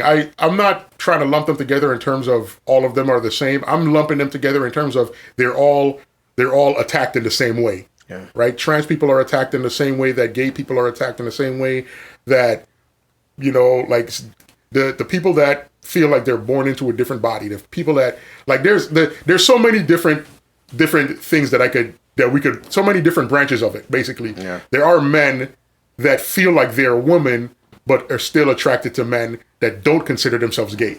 Like they don't feel like they're gay. They feel like they're a woman trapped in a man's body. Just like there are women who are in that same role. Just like there are women who want to be men but are attracted to men. Like, do you consider them gay? Like, it's like she's still attracted. She's a female, still attracted to men, but feels like she's a man. Yeah. Doesn't consider herself gay, but it's like the spectrum is wide. Like there's, and that's the problem. That this has become a major discussion for people. So regardless, that'll be it. We could do a fucking podcast. Yeah, we could get but deeper into that. Regardless of the fact that I don't care whatever you are. I still feel I would say I support Al 100%. That even if like I would never call up. I'm sorry and get pissed off me. I've had people delete me from Facebook, block me on Facebook. I'm never going to call Bruce Jenner a man. I mean Bruce Jenner a woman. Sorry, I'm just never going to do it. But regardless, see Bruce Jenner though. In all honesty, I'm using him as example because he's a well-known name. Yeah, I'm just saying. So, but my point too is just like if somebody was fucking if 5 guys were beating up Bruce Jenner, I would say, listen, guys, I don't agree with you beating it. I'm gonna step in. I don't agree. Listen, I don't agree with. I'm never gonna call him Caitlyn. I don't think he's a woman. But because of that, I still don't feel like you have the right to beat him up. You shouldn't cause him physical harm. That's my fucking point. I don't agree. I don't fully support what he's doing, but I also don't feel like you have the right to attack this person because he's not hurting anybody. If you want, exactly, that's the point. Yeah. That's exactly the point. And if you're uncomfortable about it, that's fine. If you don't like it, that's fine. But when you start trying to, like, there are people who are lobbying like against these people. There are people that are out there working hard to convince other people that we shouldn't accept these people. Yeah. And that's the problem. That's where the problem comes from. When you have guys out there that are straight up, you're like, well, oh, these people are this doesn't exist because blah blah. Don't make an excuse. Don't make any reason or any argument that further divides us, because what they are doesn't affect your life at all. No. This is the problem that I have with a lot of people that make these arguments. Like, if you're trying to tell me that the reason that 2 men can't get married, or 2 women can't get married, or a man can't live the life as a woman that he wants, or a woman can't live the life as a man that she wants, if you want to tell me that the reason for that is because it makes you uncomfortable, then go fuck yourself. Get off your high horse. Like, who the fuck are you? Who are you that should decide how the rest of us live? I'm telling you right now, there are 1,000 ways where that could go sideways. If you start passing laws where you condemn people because of an activity that they do that you don't like, or a state of being that they exist in that you don't like, what's to stop that from going forward? What's to stop that from me deciding all blue-eyed peoples need to go? Yeah. All straight-haired people need to go. All light-skinned blacks need to go. All, whatever arbitrary bullshit that I come up with that doesn't make sense to anybody, but I just decided this is a reason I don't like him and they all need to go. Yeah. Like, it's crazy. It's nonsense. That's what said this. Why I love the 4 of us here right now, too, and Jennifer and Junior, the fact that we have to have discussions, because it's been the fucking past. Like, I flat out said, listen, when I watch fucking porn, I have trouble fucking watching dudes, period. I prefer fucking watching 2 girls, or just like it's called the POV, the point of view, where I see as little as the fucking guy as possible. I don't want to fucking see a guy who's got a bigger... See, I couldn't watch point of view. That's mostly what I watch. I don't have a dick, so therefore it'd be weird watching it. From my standpoint, the last thing, listen, if I'm beating off, the last thing I want to fucking see is a guy who looks better than me, a guy with a bigger dick than me, a guy with a better 6-pack than me. Chris, I don't want to see this shit. Automatically, even point of view, they're showing the guy's dick and it's bigger than yours. Exactly. So it's like, that's what I said. I want to see it as little as fucking possible, which is like, I will watch 2 girls over 2 guys. Due to the fact that we got really serious. Really serious. I'm serious, though, too. I don't want to see guys who look better than me. I am going to read off a few of the best of the here are the top 100 Chuck Norris jokes / gags. And depending on how hard you guys laugh is depending on how good it is. Can I finish my whole Pornhub theory? So yeah, go ahead. Okay. No, but you watch Pornhub too? Every day. Everybody watches Pornhub. I watch. Love it. The other day I watched Pornhub twice. So anyway, you bastard. No, my fuck point was, but nowadays though too, if I said, listen guys, I don't care if you're gay, I support gay people. I'm not into watching gay sex though. Some people, because this is social fucking media, well, if you don't fucking support everything with fucking gay, you're homophobic. Whoa, calm down, bro. Like, I'm not watching two guys blow each other, okay? Let's slow this down and shit still too. alive over there? Yeah. He hasn't like talked or anything. But this is with our massive cancel fucking culture and social media shit too. What's culture? Like I said, fuck with trans. I have no fucking problem with Bruce Jenner. Dude, dress like a woman, get a fucking perm, wear lipstick. I'm never going to acknowledge you being a woman because to me, you're not a woman. And but regardless too, I don't feel like anybody should hurt you because of the fact that because it comes down to an opinion. Biologically fucking speaking, you'll never be a woman. Well, okay. Well, let me ask you this, and you make a good point, and I'm not even trying to debate that, but let me ask you this question just to play devil's advocate. Sure. How would you feel if some like people just decided you're not a man, regardless of the fact that you were born with a penis and balls between your legs? They don't feel you're masculine enough, and you're not a man in their eyes. Well, this has become the problem with the past 10 years maybe. They're trying to do this whole thing we talked about in a previous podcast about gender and sex being different. And I'm like, I would debate that all fucking day. Like I said, when we say same-sex fucking marriage, same-sex is man, woman. But now they're trying to say that there's 26 different genders. I'm No, it's above 50 now. That's a lot. That's a new age political science of bullshit. I'm sorry. But Well, here's the thing. If a man transitions into and legally becomes a woman, yeah. and he likes women, is that considered same-sex? Hold on a second. He's a he, she. Wait. He's a man that became a woman. He did everything. He's doing hormones. Yep. He did the procedure to get his dick and balls taken off. Okay. He's got a vagina. All right. He's went through the process, and he's living life as a woman. It's passable. Very attractive woman. Okay. He's a non-man. And now he's with another woman. Is he considered... Is that considered a same-sex relationship? See, to me, no. Again, some people would say that that's a lesbian relationship. I would say no. This is a man that's still fucking a woman. I mean, again, for me, but that's in this is It's the same thing if it it's was an a opinion. female who became a man instead of being a he, she. I've just said this. I've just said this as broad statements. We've, except for Elliot too. We've all watched a lot of Game of fucking Thrones. Okay, Game of Thrones had eunuchs. Dun dun dun dun dun. Yeah, Dun, dun, dun, I still feel like if I'm a guy, if dun, Al's a guy, if he cut my fucking dick off and I have sex with a fucking guy, that's still gay sex. I'm sorry, but and that's what it becomes a very broad argument of like, well, that's not gay sex. It's like, no, it is gay sex, dude. I'm sorry. It's like because even if I get a makeshift Take it up, vagina, Al. no matter how much surgery you do to no matter how much surgery you do to my genitals, if Al fucks me, Best theme that's songs. gay sex. Theme Okay, song ever there's this whole shit where it's like well, it's like having sex with a transgender is male, it's got male on female. No, it's not. I'm sorry, but like if you take a guy's Yeah, but in the end, were Theon and Grey Worm still men? huh? That's been the fucking argument in the fucking past and they tried pulling this bullshit. Well, I mean, Cersei had a bigger dick than Jaime. huh? Yeah. She's definitely I more doubt ballsy. that.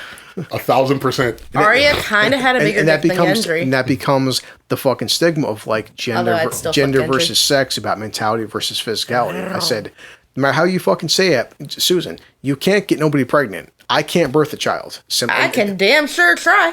Yeah, exactly. But that's just Keyword is try. That's me. That's my most basic stance on it. And but again, But I can get someone pregnant. I can get myself pregnant. Facts. how? She can Say choose to I not fucked use out. protection. Listen, as soon as me and Susan start making these mulatto babies, you'll understand. You'll understand. We'll work it out for As you. long as you got mayo chop. She's like, Longhorn, I don't need you no more. I got Al. I need Longhorn to understand he's officially under threat. I'm gonna see him on Thursday, and like none of you guys are coming. What up were you with a saying? Wait, you conversation. said, okay, hold up a second. Yes, she'll see him Wait, Thursday. Junior, why did you leave for? But like, what were you saying before Al got here? You're telling Jen this shit too. Like in 2 days, I'm about to get some dick. I'm like, hold up, wait a second. Al missed on this shit. Like, Yep. It doesn't have to be 2 days, Susan. It could be tonight. he's like, in my car, I've got a whole fucking jar of fucking mustard shove. Like, I keep mayo chuck on deck. he sent me a picture. I seen it. All right, Chuck Norris jokes. All right, you guys ready? Sure. Chuck Norris threw a grenade and killed 50 people. Then it exploded. Facts. Stupid. Chuck Norris went to a feminist rally and came back with his shirt ironed and holding a sandwich. Wow. Take that, Yeah, feminist. I like that one. Chuck Norris can hear sign language. Oh, God. She's super cute. Man. Chuck Norris knows Victoria's Secret. That's 4. Just do 5 so we'll move on. Chuck Norris counted to infinity Oh, yeah, I've heard that one. twice. So, but anyway, Susan. So, but anyway, before we move on, my whole underlying fucking point that whether it's Tracy Morgan, whether it's fucking Kevin Hart, or any top level fucking meeting, none of these fucking people, not a single one of them, is phobic. They're doing this shit to make a fucking laugh. And the overall underline, which I'm gonna move on to the next article, is that the fact that when you start fucking apologizing, like Big Al would say, Elliot would say, Susan would say, apologizing gets you fucking nowhere. It just makes you look like a pussy. It makes you look fucking weak, and it accomplishes nothing. But now it's just like, and no one's gonna believe you're sorry, because honestly, you're not fucking sorry. You said this shit. It's like if a guy's a fucking known Klans member, he's like, I'm sorry if I offended black people. No one's gonna believe you, bro. It's like, just stand your ground, man. Don't Honestly, waste time apologizing. Exactly. The only time a man should ever apologize is when you genuinely feel sorry. Like It's when you jizz in her and get her pregnant, and then all of a sudden there's a child. Oh, nah, because that's not apology worthy. I jizz in you and get you pregnant. It was done on purpose. In fact, I'll be back for round 2. We'll have to work for the next 9 months. I try to like this. I'm going Al, to. we can't have sex though because there are so many stairs. Listen, for you, Sue, I will hazard those stairs. And Christian's up there. It's like he's sleeping. Don't worry about it. I was like, I'll take too long. No, he's not. He's still awake. It's God, 11:10. my poor kid. And he doesn't fall asleep until I'm up there screaming at him to go to now on the bed. podcast. He's 13 now. I make the fucking joke. He'll listen. Hopefully, he'll listen to this shit one day. That he's Hopefully 13. he doesn't. Oh God, he's gonna see what kind of an asshole his father really is. He's like, Dad, I used to like Big Al to listen to that podcast. He hates women. And Uncle Junior's a prick. Like, yeah, pretty much. Why is everyone in love with Aunt Jen and Susan? But like, no, I made this joke last week where it's like he's hitting the point now where it's like, you guys see this. I wrestle with him. I beat him down. I do stuff. And like last week, he does this thing. I'll hit him with a couple light jabs, nothing hard. Couple light fucking jabs. So he jumps my fucking back like a spider monkey. Starts fucking hitting me, pounding me shit too. He's kind of too chubby to be a spider monkey. He starts choking the shit out of me and stuff too. And I'm laughing to the point where like I kind of can't breathe. But honestly, I really can't fucking breathe. I'm holding my breath in for a good 30 seconds and I pull him off me and shit.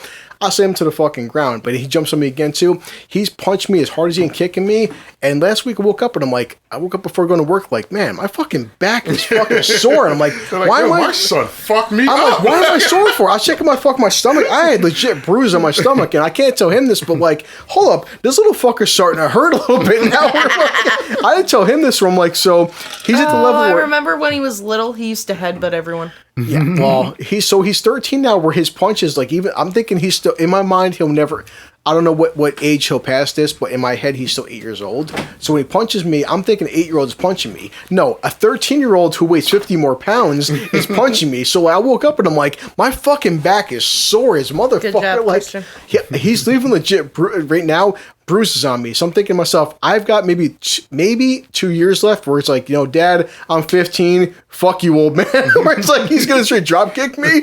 I'm gonna be on the ground twitching like, oh, son of a bitch. Like, he's actually starting to hurt now. Like, fuck. Like, versus Junior. See, I can't say this. I'm gonna wait till he comes back to Saturday when this shit's actually recording, because I have a story for Junior and his father. Him and his dad got into a kind of a boxing match once. It was so one-sided where it's like you can shit on your dad all fucking day, Junior. Like, one thing you cannot do still to this day is beat your dad in a fight. This is why he has to be faster. Oh, fuck. It doesn't matter, because his dad's to the fucking point where it's like, no matter how fast Junior could fucking be, Junior could hit his fucking dad with 40 or 50 fucking punches. His dad hits him one time. That's all it's gonna fucking take. Same thing as like me, Al, Elliot, you versus Mike Tyson. I can get Tyson winded 3-4 fucking matches. Tyson can never land one hit on me. I can get 60 60 fucking punches in Tyson. The second that man gets a single fucking haymaker on me, my entire universe is gone. It's like, come on.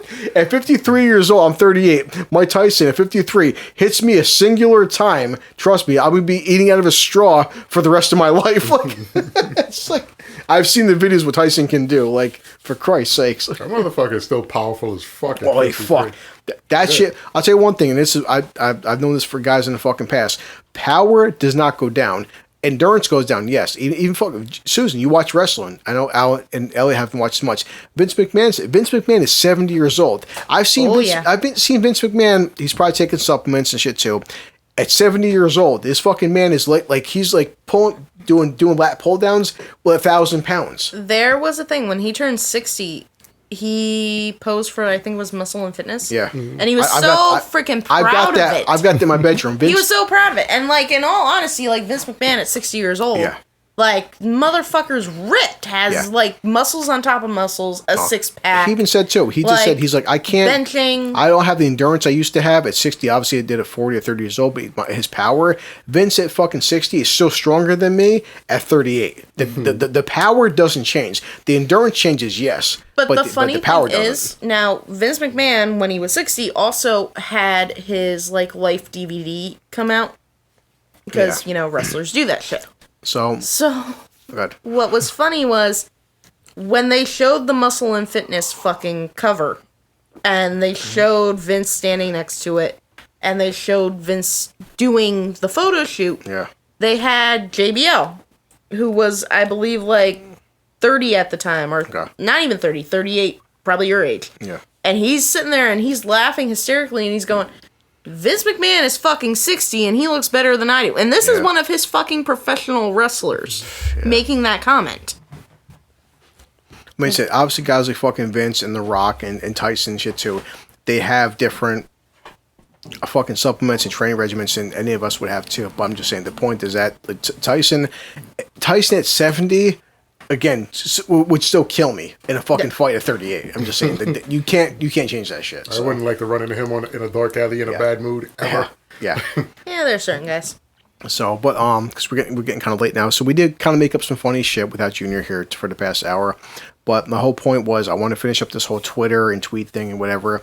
So I know you guys that you probably don't know this name, but I'm going to mention his name because it's been popular for the past week. This guy named Hartley Sawyer, he was fired from The Flash.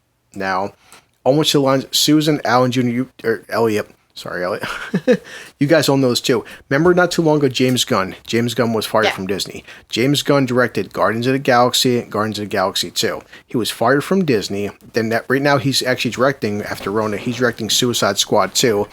Disney admitted that they didn't apologize too much, but they said we did kind of make a premature mistake. Disney fired James Gunn from Guardians of the Galaxy fucking 3. The first two Guardians of the Galaxy films grossed like $2 billion. The man knows his shit. Why was he fired?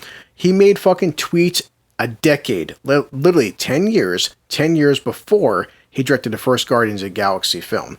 His tweets were raunchy, sick humor. He made some rape jokes. Honestly, I can never actually find the actual tweets because it's impossible to find them right now. He made tweets that were considered controversial. So a lot of fucking fans said, well, again, guys, if you felt that these tweets were controversial, why did you hire him to direct 2 fucking films back to back that grossed over $2 billion? Yeah. So Disney found out these tweets 9 years after he directed Guardians of the Galaxy 2.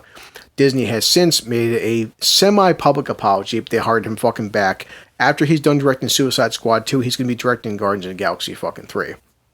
This is why I said, too, what the whole thing with fucking... Which makes sense because both Dave Bautista and Chris Pratt had said they weren't going to go back unless Dave they were Bautista was the first person, and I've said this for the past 3 years now, Dave Bautista, out of anybody right now in Disney and Marvel, I will fucking follow Dave Bautista to the goddamn grave. Dave Bautista has a massive pair of fucking balls between his fucking legs because...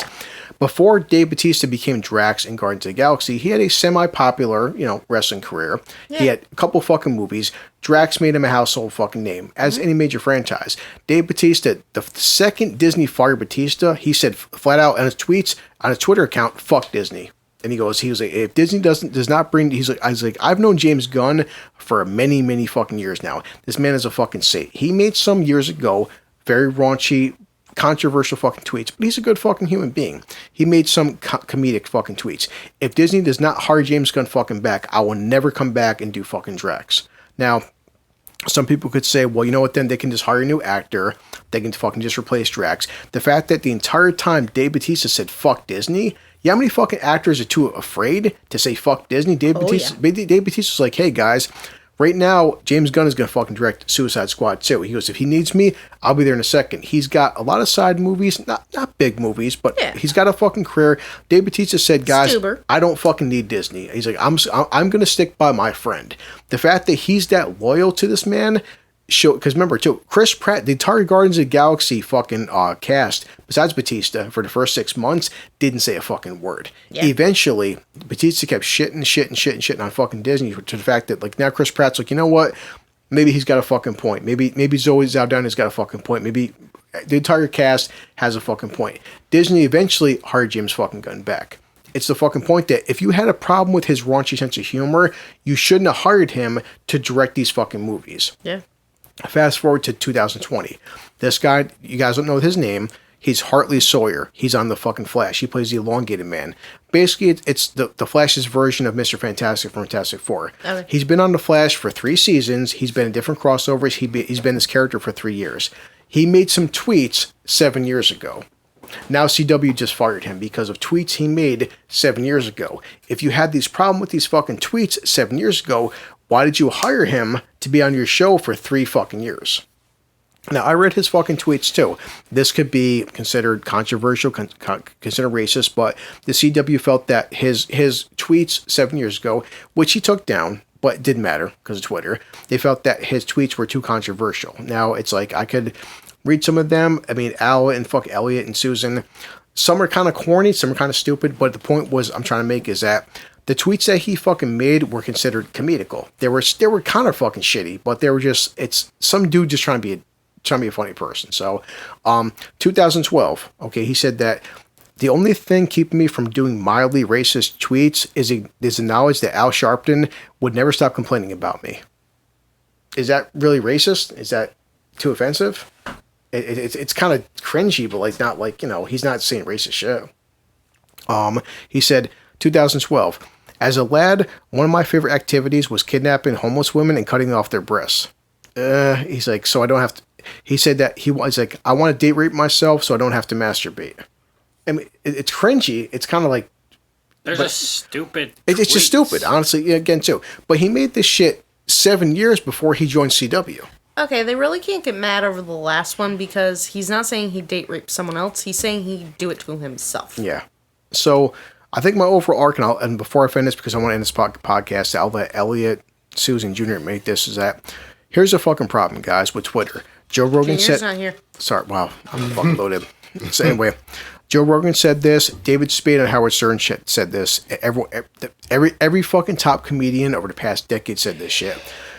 Twitter, unless you're a comedian at the level of Dave Chappelle or Kevin Hart or Tracy Morgan, any fucking top comedian, comedians can say raunchy shit all fucking day. They're not part of a TV show, a comedy special. Like, I would say this in the fucking past. Every comedic special Dave Chappelle has done on Netflix for the past fucking year, there is 10,000 people hating fucking Dave Chappelle. The thing is, Dave Chappelle doesn't give a fuck. Simple as that. You can hate Dave Chappelle all fucking day. He doesn't give a fuck. Me and Elliot, and to some lesser extent, Al and fucking Susan are massive fucking fans of South Park. They've said for the past 2 seasons, South Park, hashtag cancel South Park. They've been trying to cancel South Park since season 1. You know why it doesn't work for? Because Matt and Trey, who make South Park and Comedy Central, don't give a fuck. It's simple as that. Now, and of course, I mean, if you're really being honest with South Park, they are the only people with the balls to sit there and take a piece of shit and make him a Christmas and make him a Christmas and Joe Rogan character. said this too. Joe Rogan said, he's like, for his standpoint, Joe Rogan's like, listen, South Park is my favorite comedic comedy, anything comedic wise, and it passed he's like, this is the greatest comedy show in my lifetime. You know what popped up in my memories the other day on Facebook? Remember what the hell was it called? South Park when they were making fun of the freaking comic book universe. Yeah. And shit. I watched yesterday. Friends. Yeah, well, it was just all about Friends. the whole thing with fuck China. It was fuck China and how Disney are fucking sellouts. The NBA are fucking sellouts. But right now, South Park is banned in China. Simple as that. So China banned South Park because they said fuck China. Oh well. But my fucking point was that when you hit a level of comedian, like I said, Joe Rogan, like I watch YouTube videos. Joe Rogan comedically said to, I support Bernie Sanders. Fuck Joe Rogan. We're going to cancel Joe Rogan. Joe Rogan's laughing like, hey guys, I just signed a $100 million Spotify deal. This whole cancel Joe Rogan, go fuck yourselves. Every single time Dave Chappelle says anything, cancel Dave Chappelle. It's not working. Cancel Kevin Hart. It's not working. You know, so the point is, every fucking actor out there, I know you guys won't hear this shit too. The problem you're having is when you work for a company like CW or fucking Disney or whoever, the second you join these companies, immediately delete your fucking Twitter account. Oh, yeah. Okay, see, Twitter can't fuck with Joe Rogan or Dave Chappelle or Kevin Hart or fucking whoever, Louis C.K. and shit too, because they have such a massive fan base. But Dave Chappelle doesn't work for it right now. He's not on a major network TV show. Neither is Joe Rogan. Neither is Kevin fucking Hart. Kevin Hart refused to apologize to the Oscars, and well, Kevin Hart's not going to host the Oscars. Oh well, Kevin Hart has done how many movies since then? How many fucking Netflix specials since then? Kevin Hart's like, I'm not going to fucking apologize. Chris Rock hasn't apologized. Chris Rock is doing goddamn well. So, if you're going to fucking not be a well-known comedian, I get that Hart fucking, trying to find his name right here, sorry.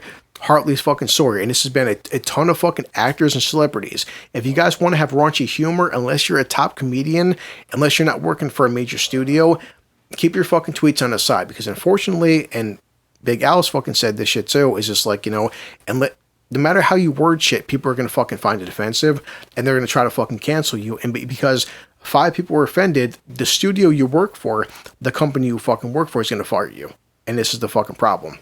And the problem with comedy is this, guys. Al's seen this. I know Elliot has.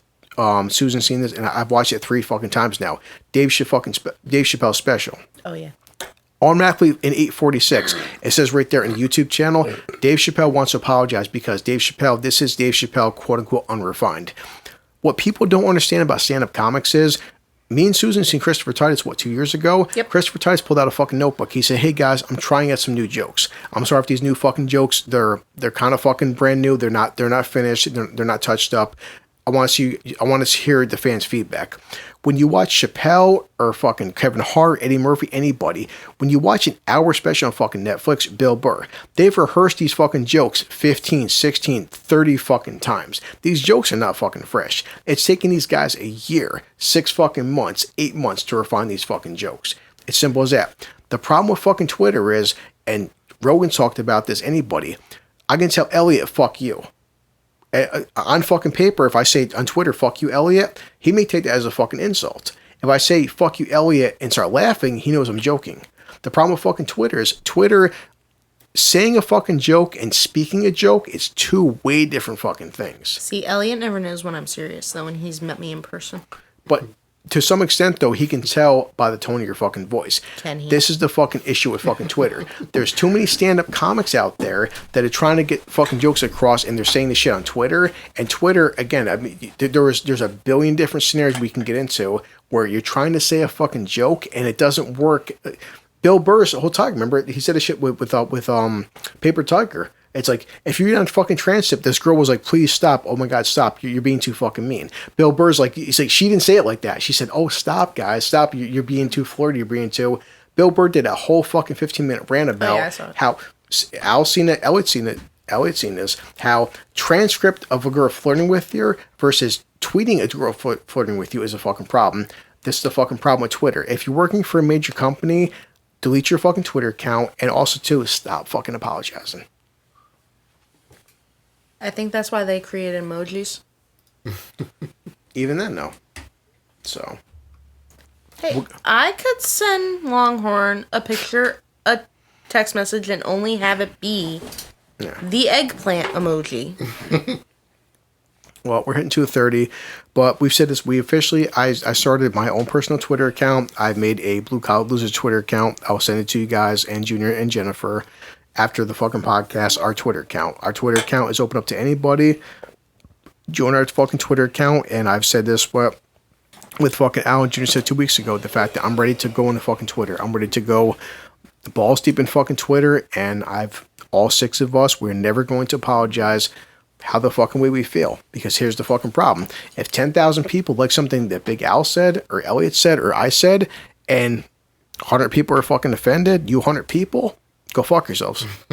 As simple as that. If I have 10,000 fucking likes and 100 of you bastards are fucking offended, I'm going to look at the 10,000 versus the 100 and go fuck yourself.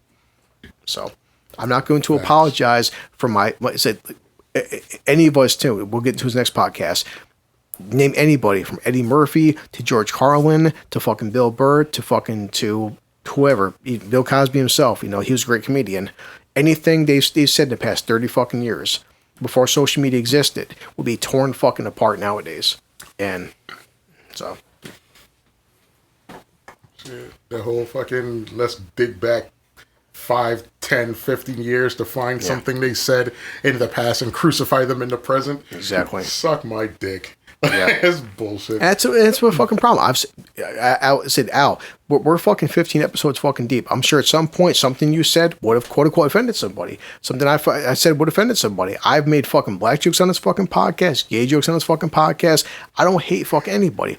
I made this joke, Al, and you'll hear this on the fucking next podcast. I texted you this though. I was at my friend Renee's house. She's 50 fucking years old. I'm the only fucking white dude there. I'm like, I'm cooking for all you dudes and like all you black people. And they all busted out fucking laughing. I'm like, there's only one white guy at the barbecue. I'm cooking for all you fucking black people. You don't see the fucking racism in this shit, and they're all laughing their ass off because that's the kind of fucking humor we're. Renee and all her fucking family and friends, they all know me. I'm funny as hell. We don't care about this racial shit or this. Are you funny? No, but still. But she understands. Her and her husband were laughing their ass off. You're an asshole. But this is. I'm gonna show Al. I'm gonna send Al fucking link. Susan, I just showed you and Elliot, the critical drinker. Like how art now too. Next podcast we'll get into. Remember now, Al, we're seeing tearing down statues. We're seeing fucking banning Gone with the Wind. We're seeing now we want to fucking ban the Dukes of Hazzard. It's like it's getting fucking goddamn ridiculous. That'll be next podcast though. So, but yeah, we're 2:36. So say your goodbyes. Deuces, we're out. You know my spiel. Support your local Communities. Protect your neighbors and protect yourselves. Protect your neighborhoods. Donate to your schools, your libraries. Donate to the police because right now we still need them. Let's see where this defund the police thing goes. If it does work, then I'm all for it. If it's not working, then let's jump off the bandwagon. Damn, Sue. You just drank that entire bottle of beer? Holy shit. Like, drink more, Sue. I need you to drink more. She put her head back. She cocked it. She gulped all of it. I need you to be very non-resistant as I follow you upstairs. Wow. That's going to get me in trouble. It's a joke, people. It's a joke. Facts. If Al gets stabbed, I mean, I'm just... I have like 2 knives and a switchblade. I'll be fine. Listen, I'm willing to risk it. He's fat, so... I know that it's good enough to end families, so it might be worth getting stabbed. Junior, why did you go home for? For the last time, I did not end families. He was single.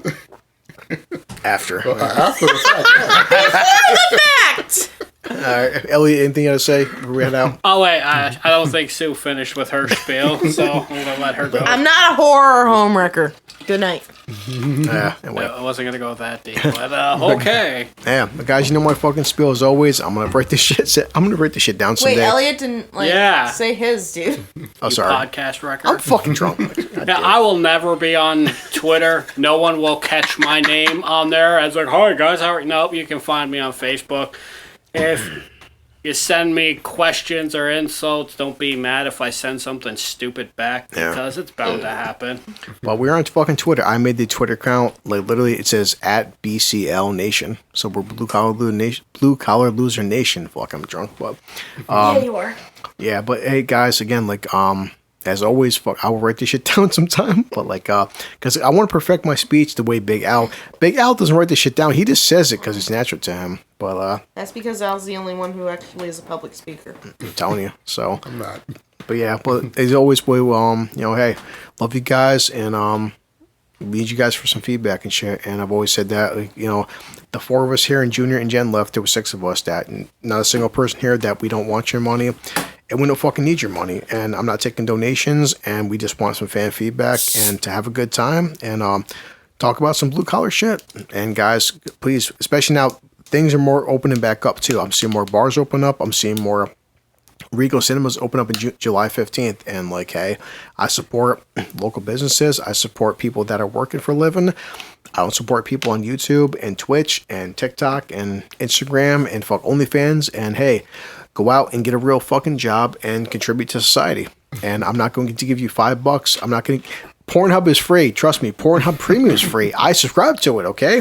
I'm not going to give you $200. Wait, premium's free? Exactly. Right now, for Trust the time me. being, it's free. Yes. What? And I need to buy a new fleshlight because I wore to pull a little bastard out. So I beat my dick like it owes me money. That's what Fuck it. I said. it's like, Fuck it. I've always said, I'm not going to give you $5, bro, so you can sit home all fucking day and play Fortnite. I'm going to give you $5 if you go out and actually do something productive. And you sitting home all day playing World of Warcraft isn't productive.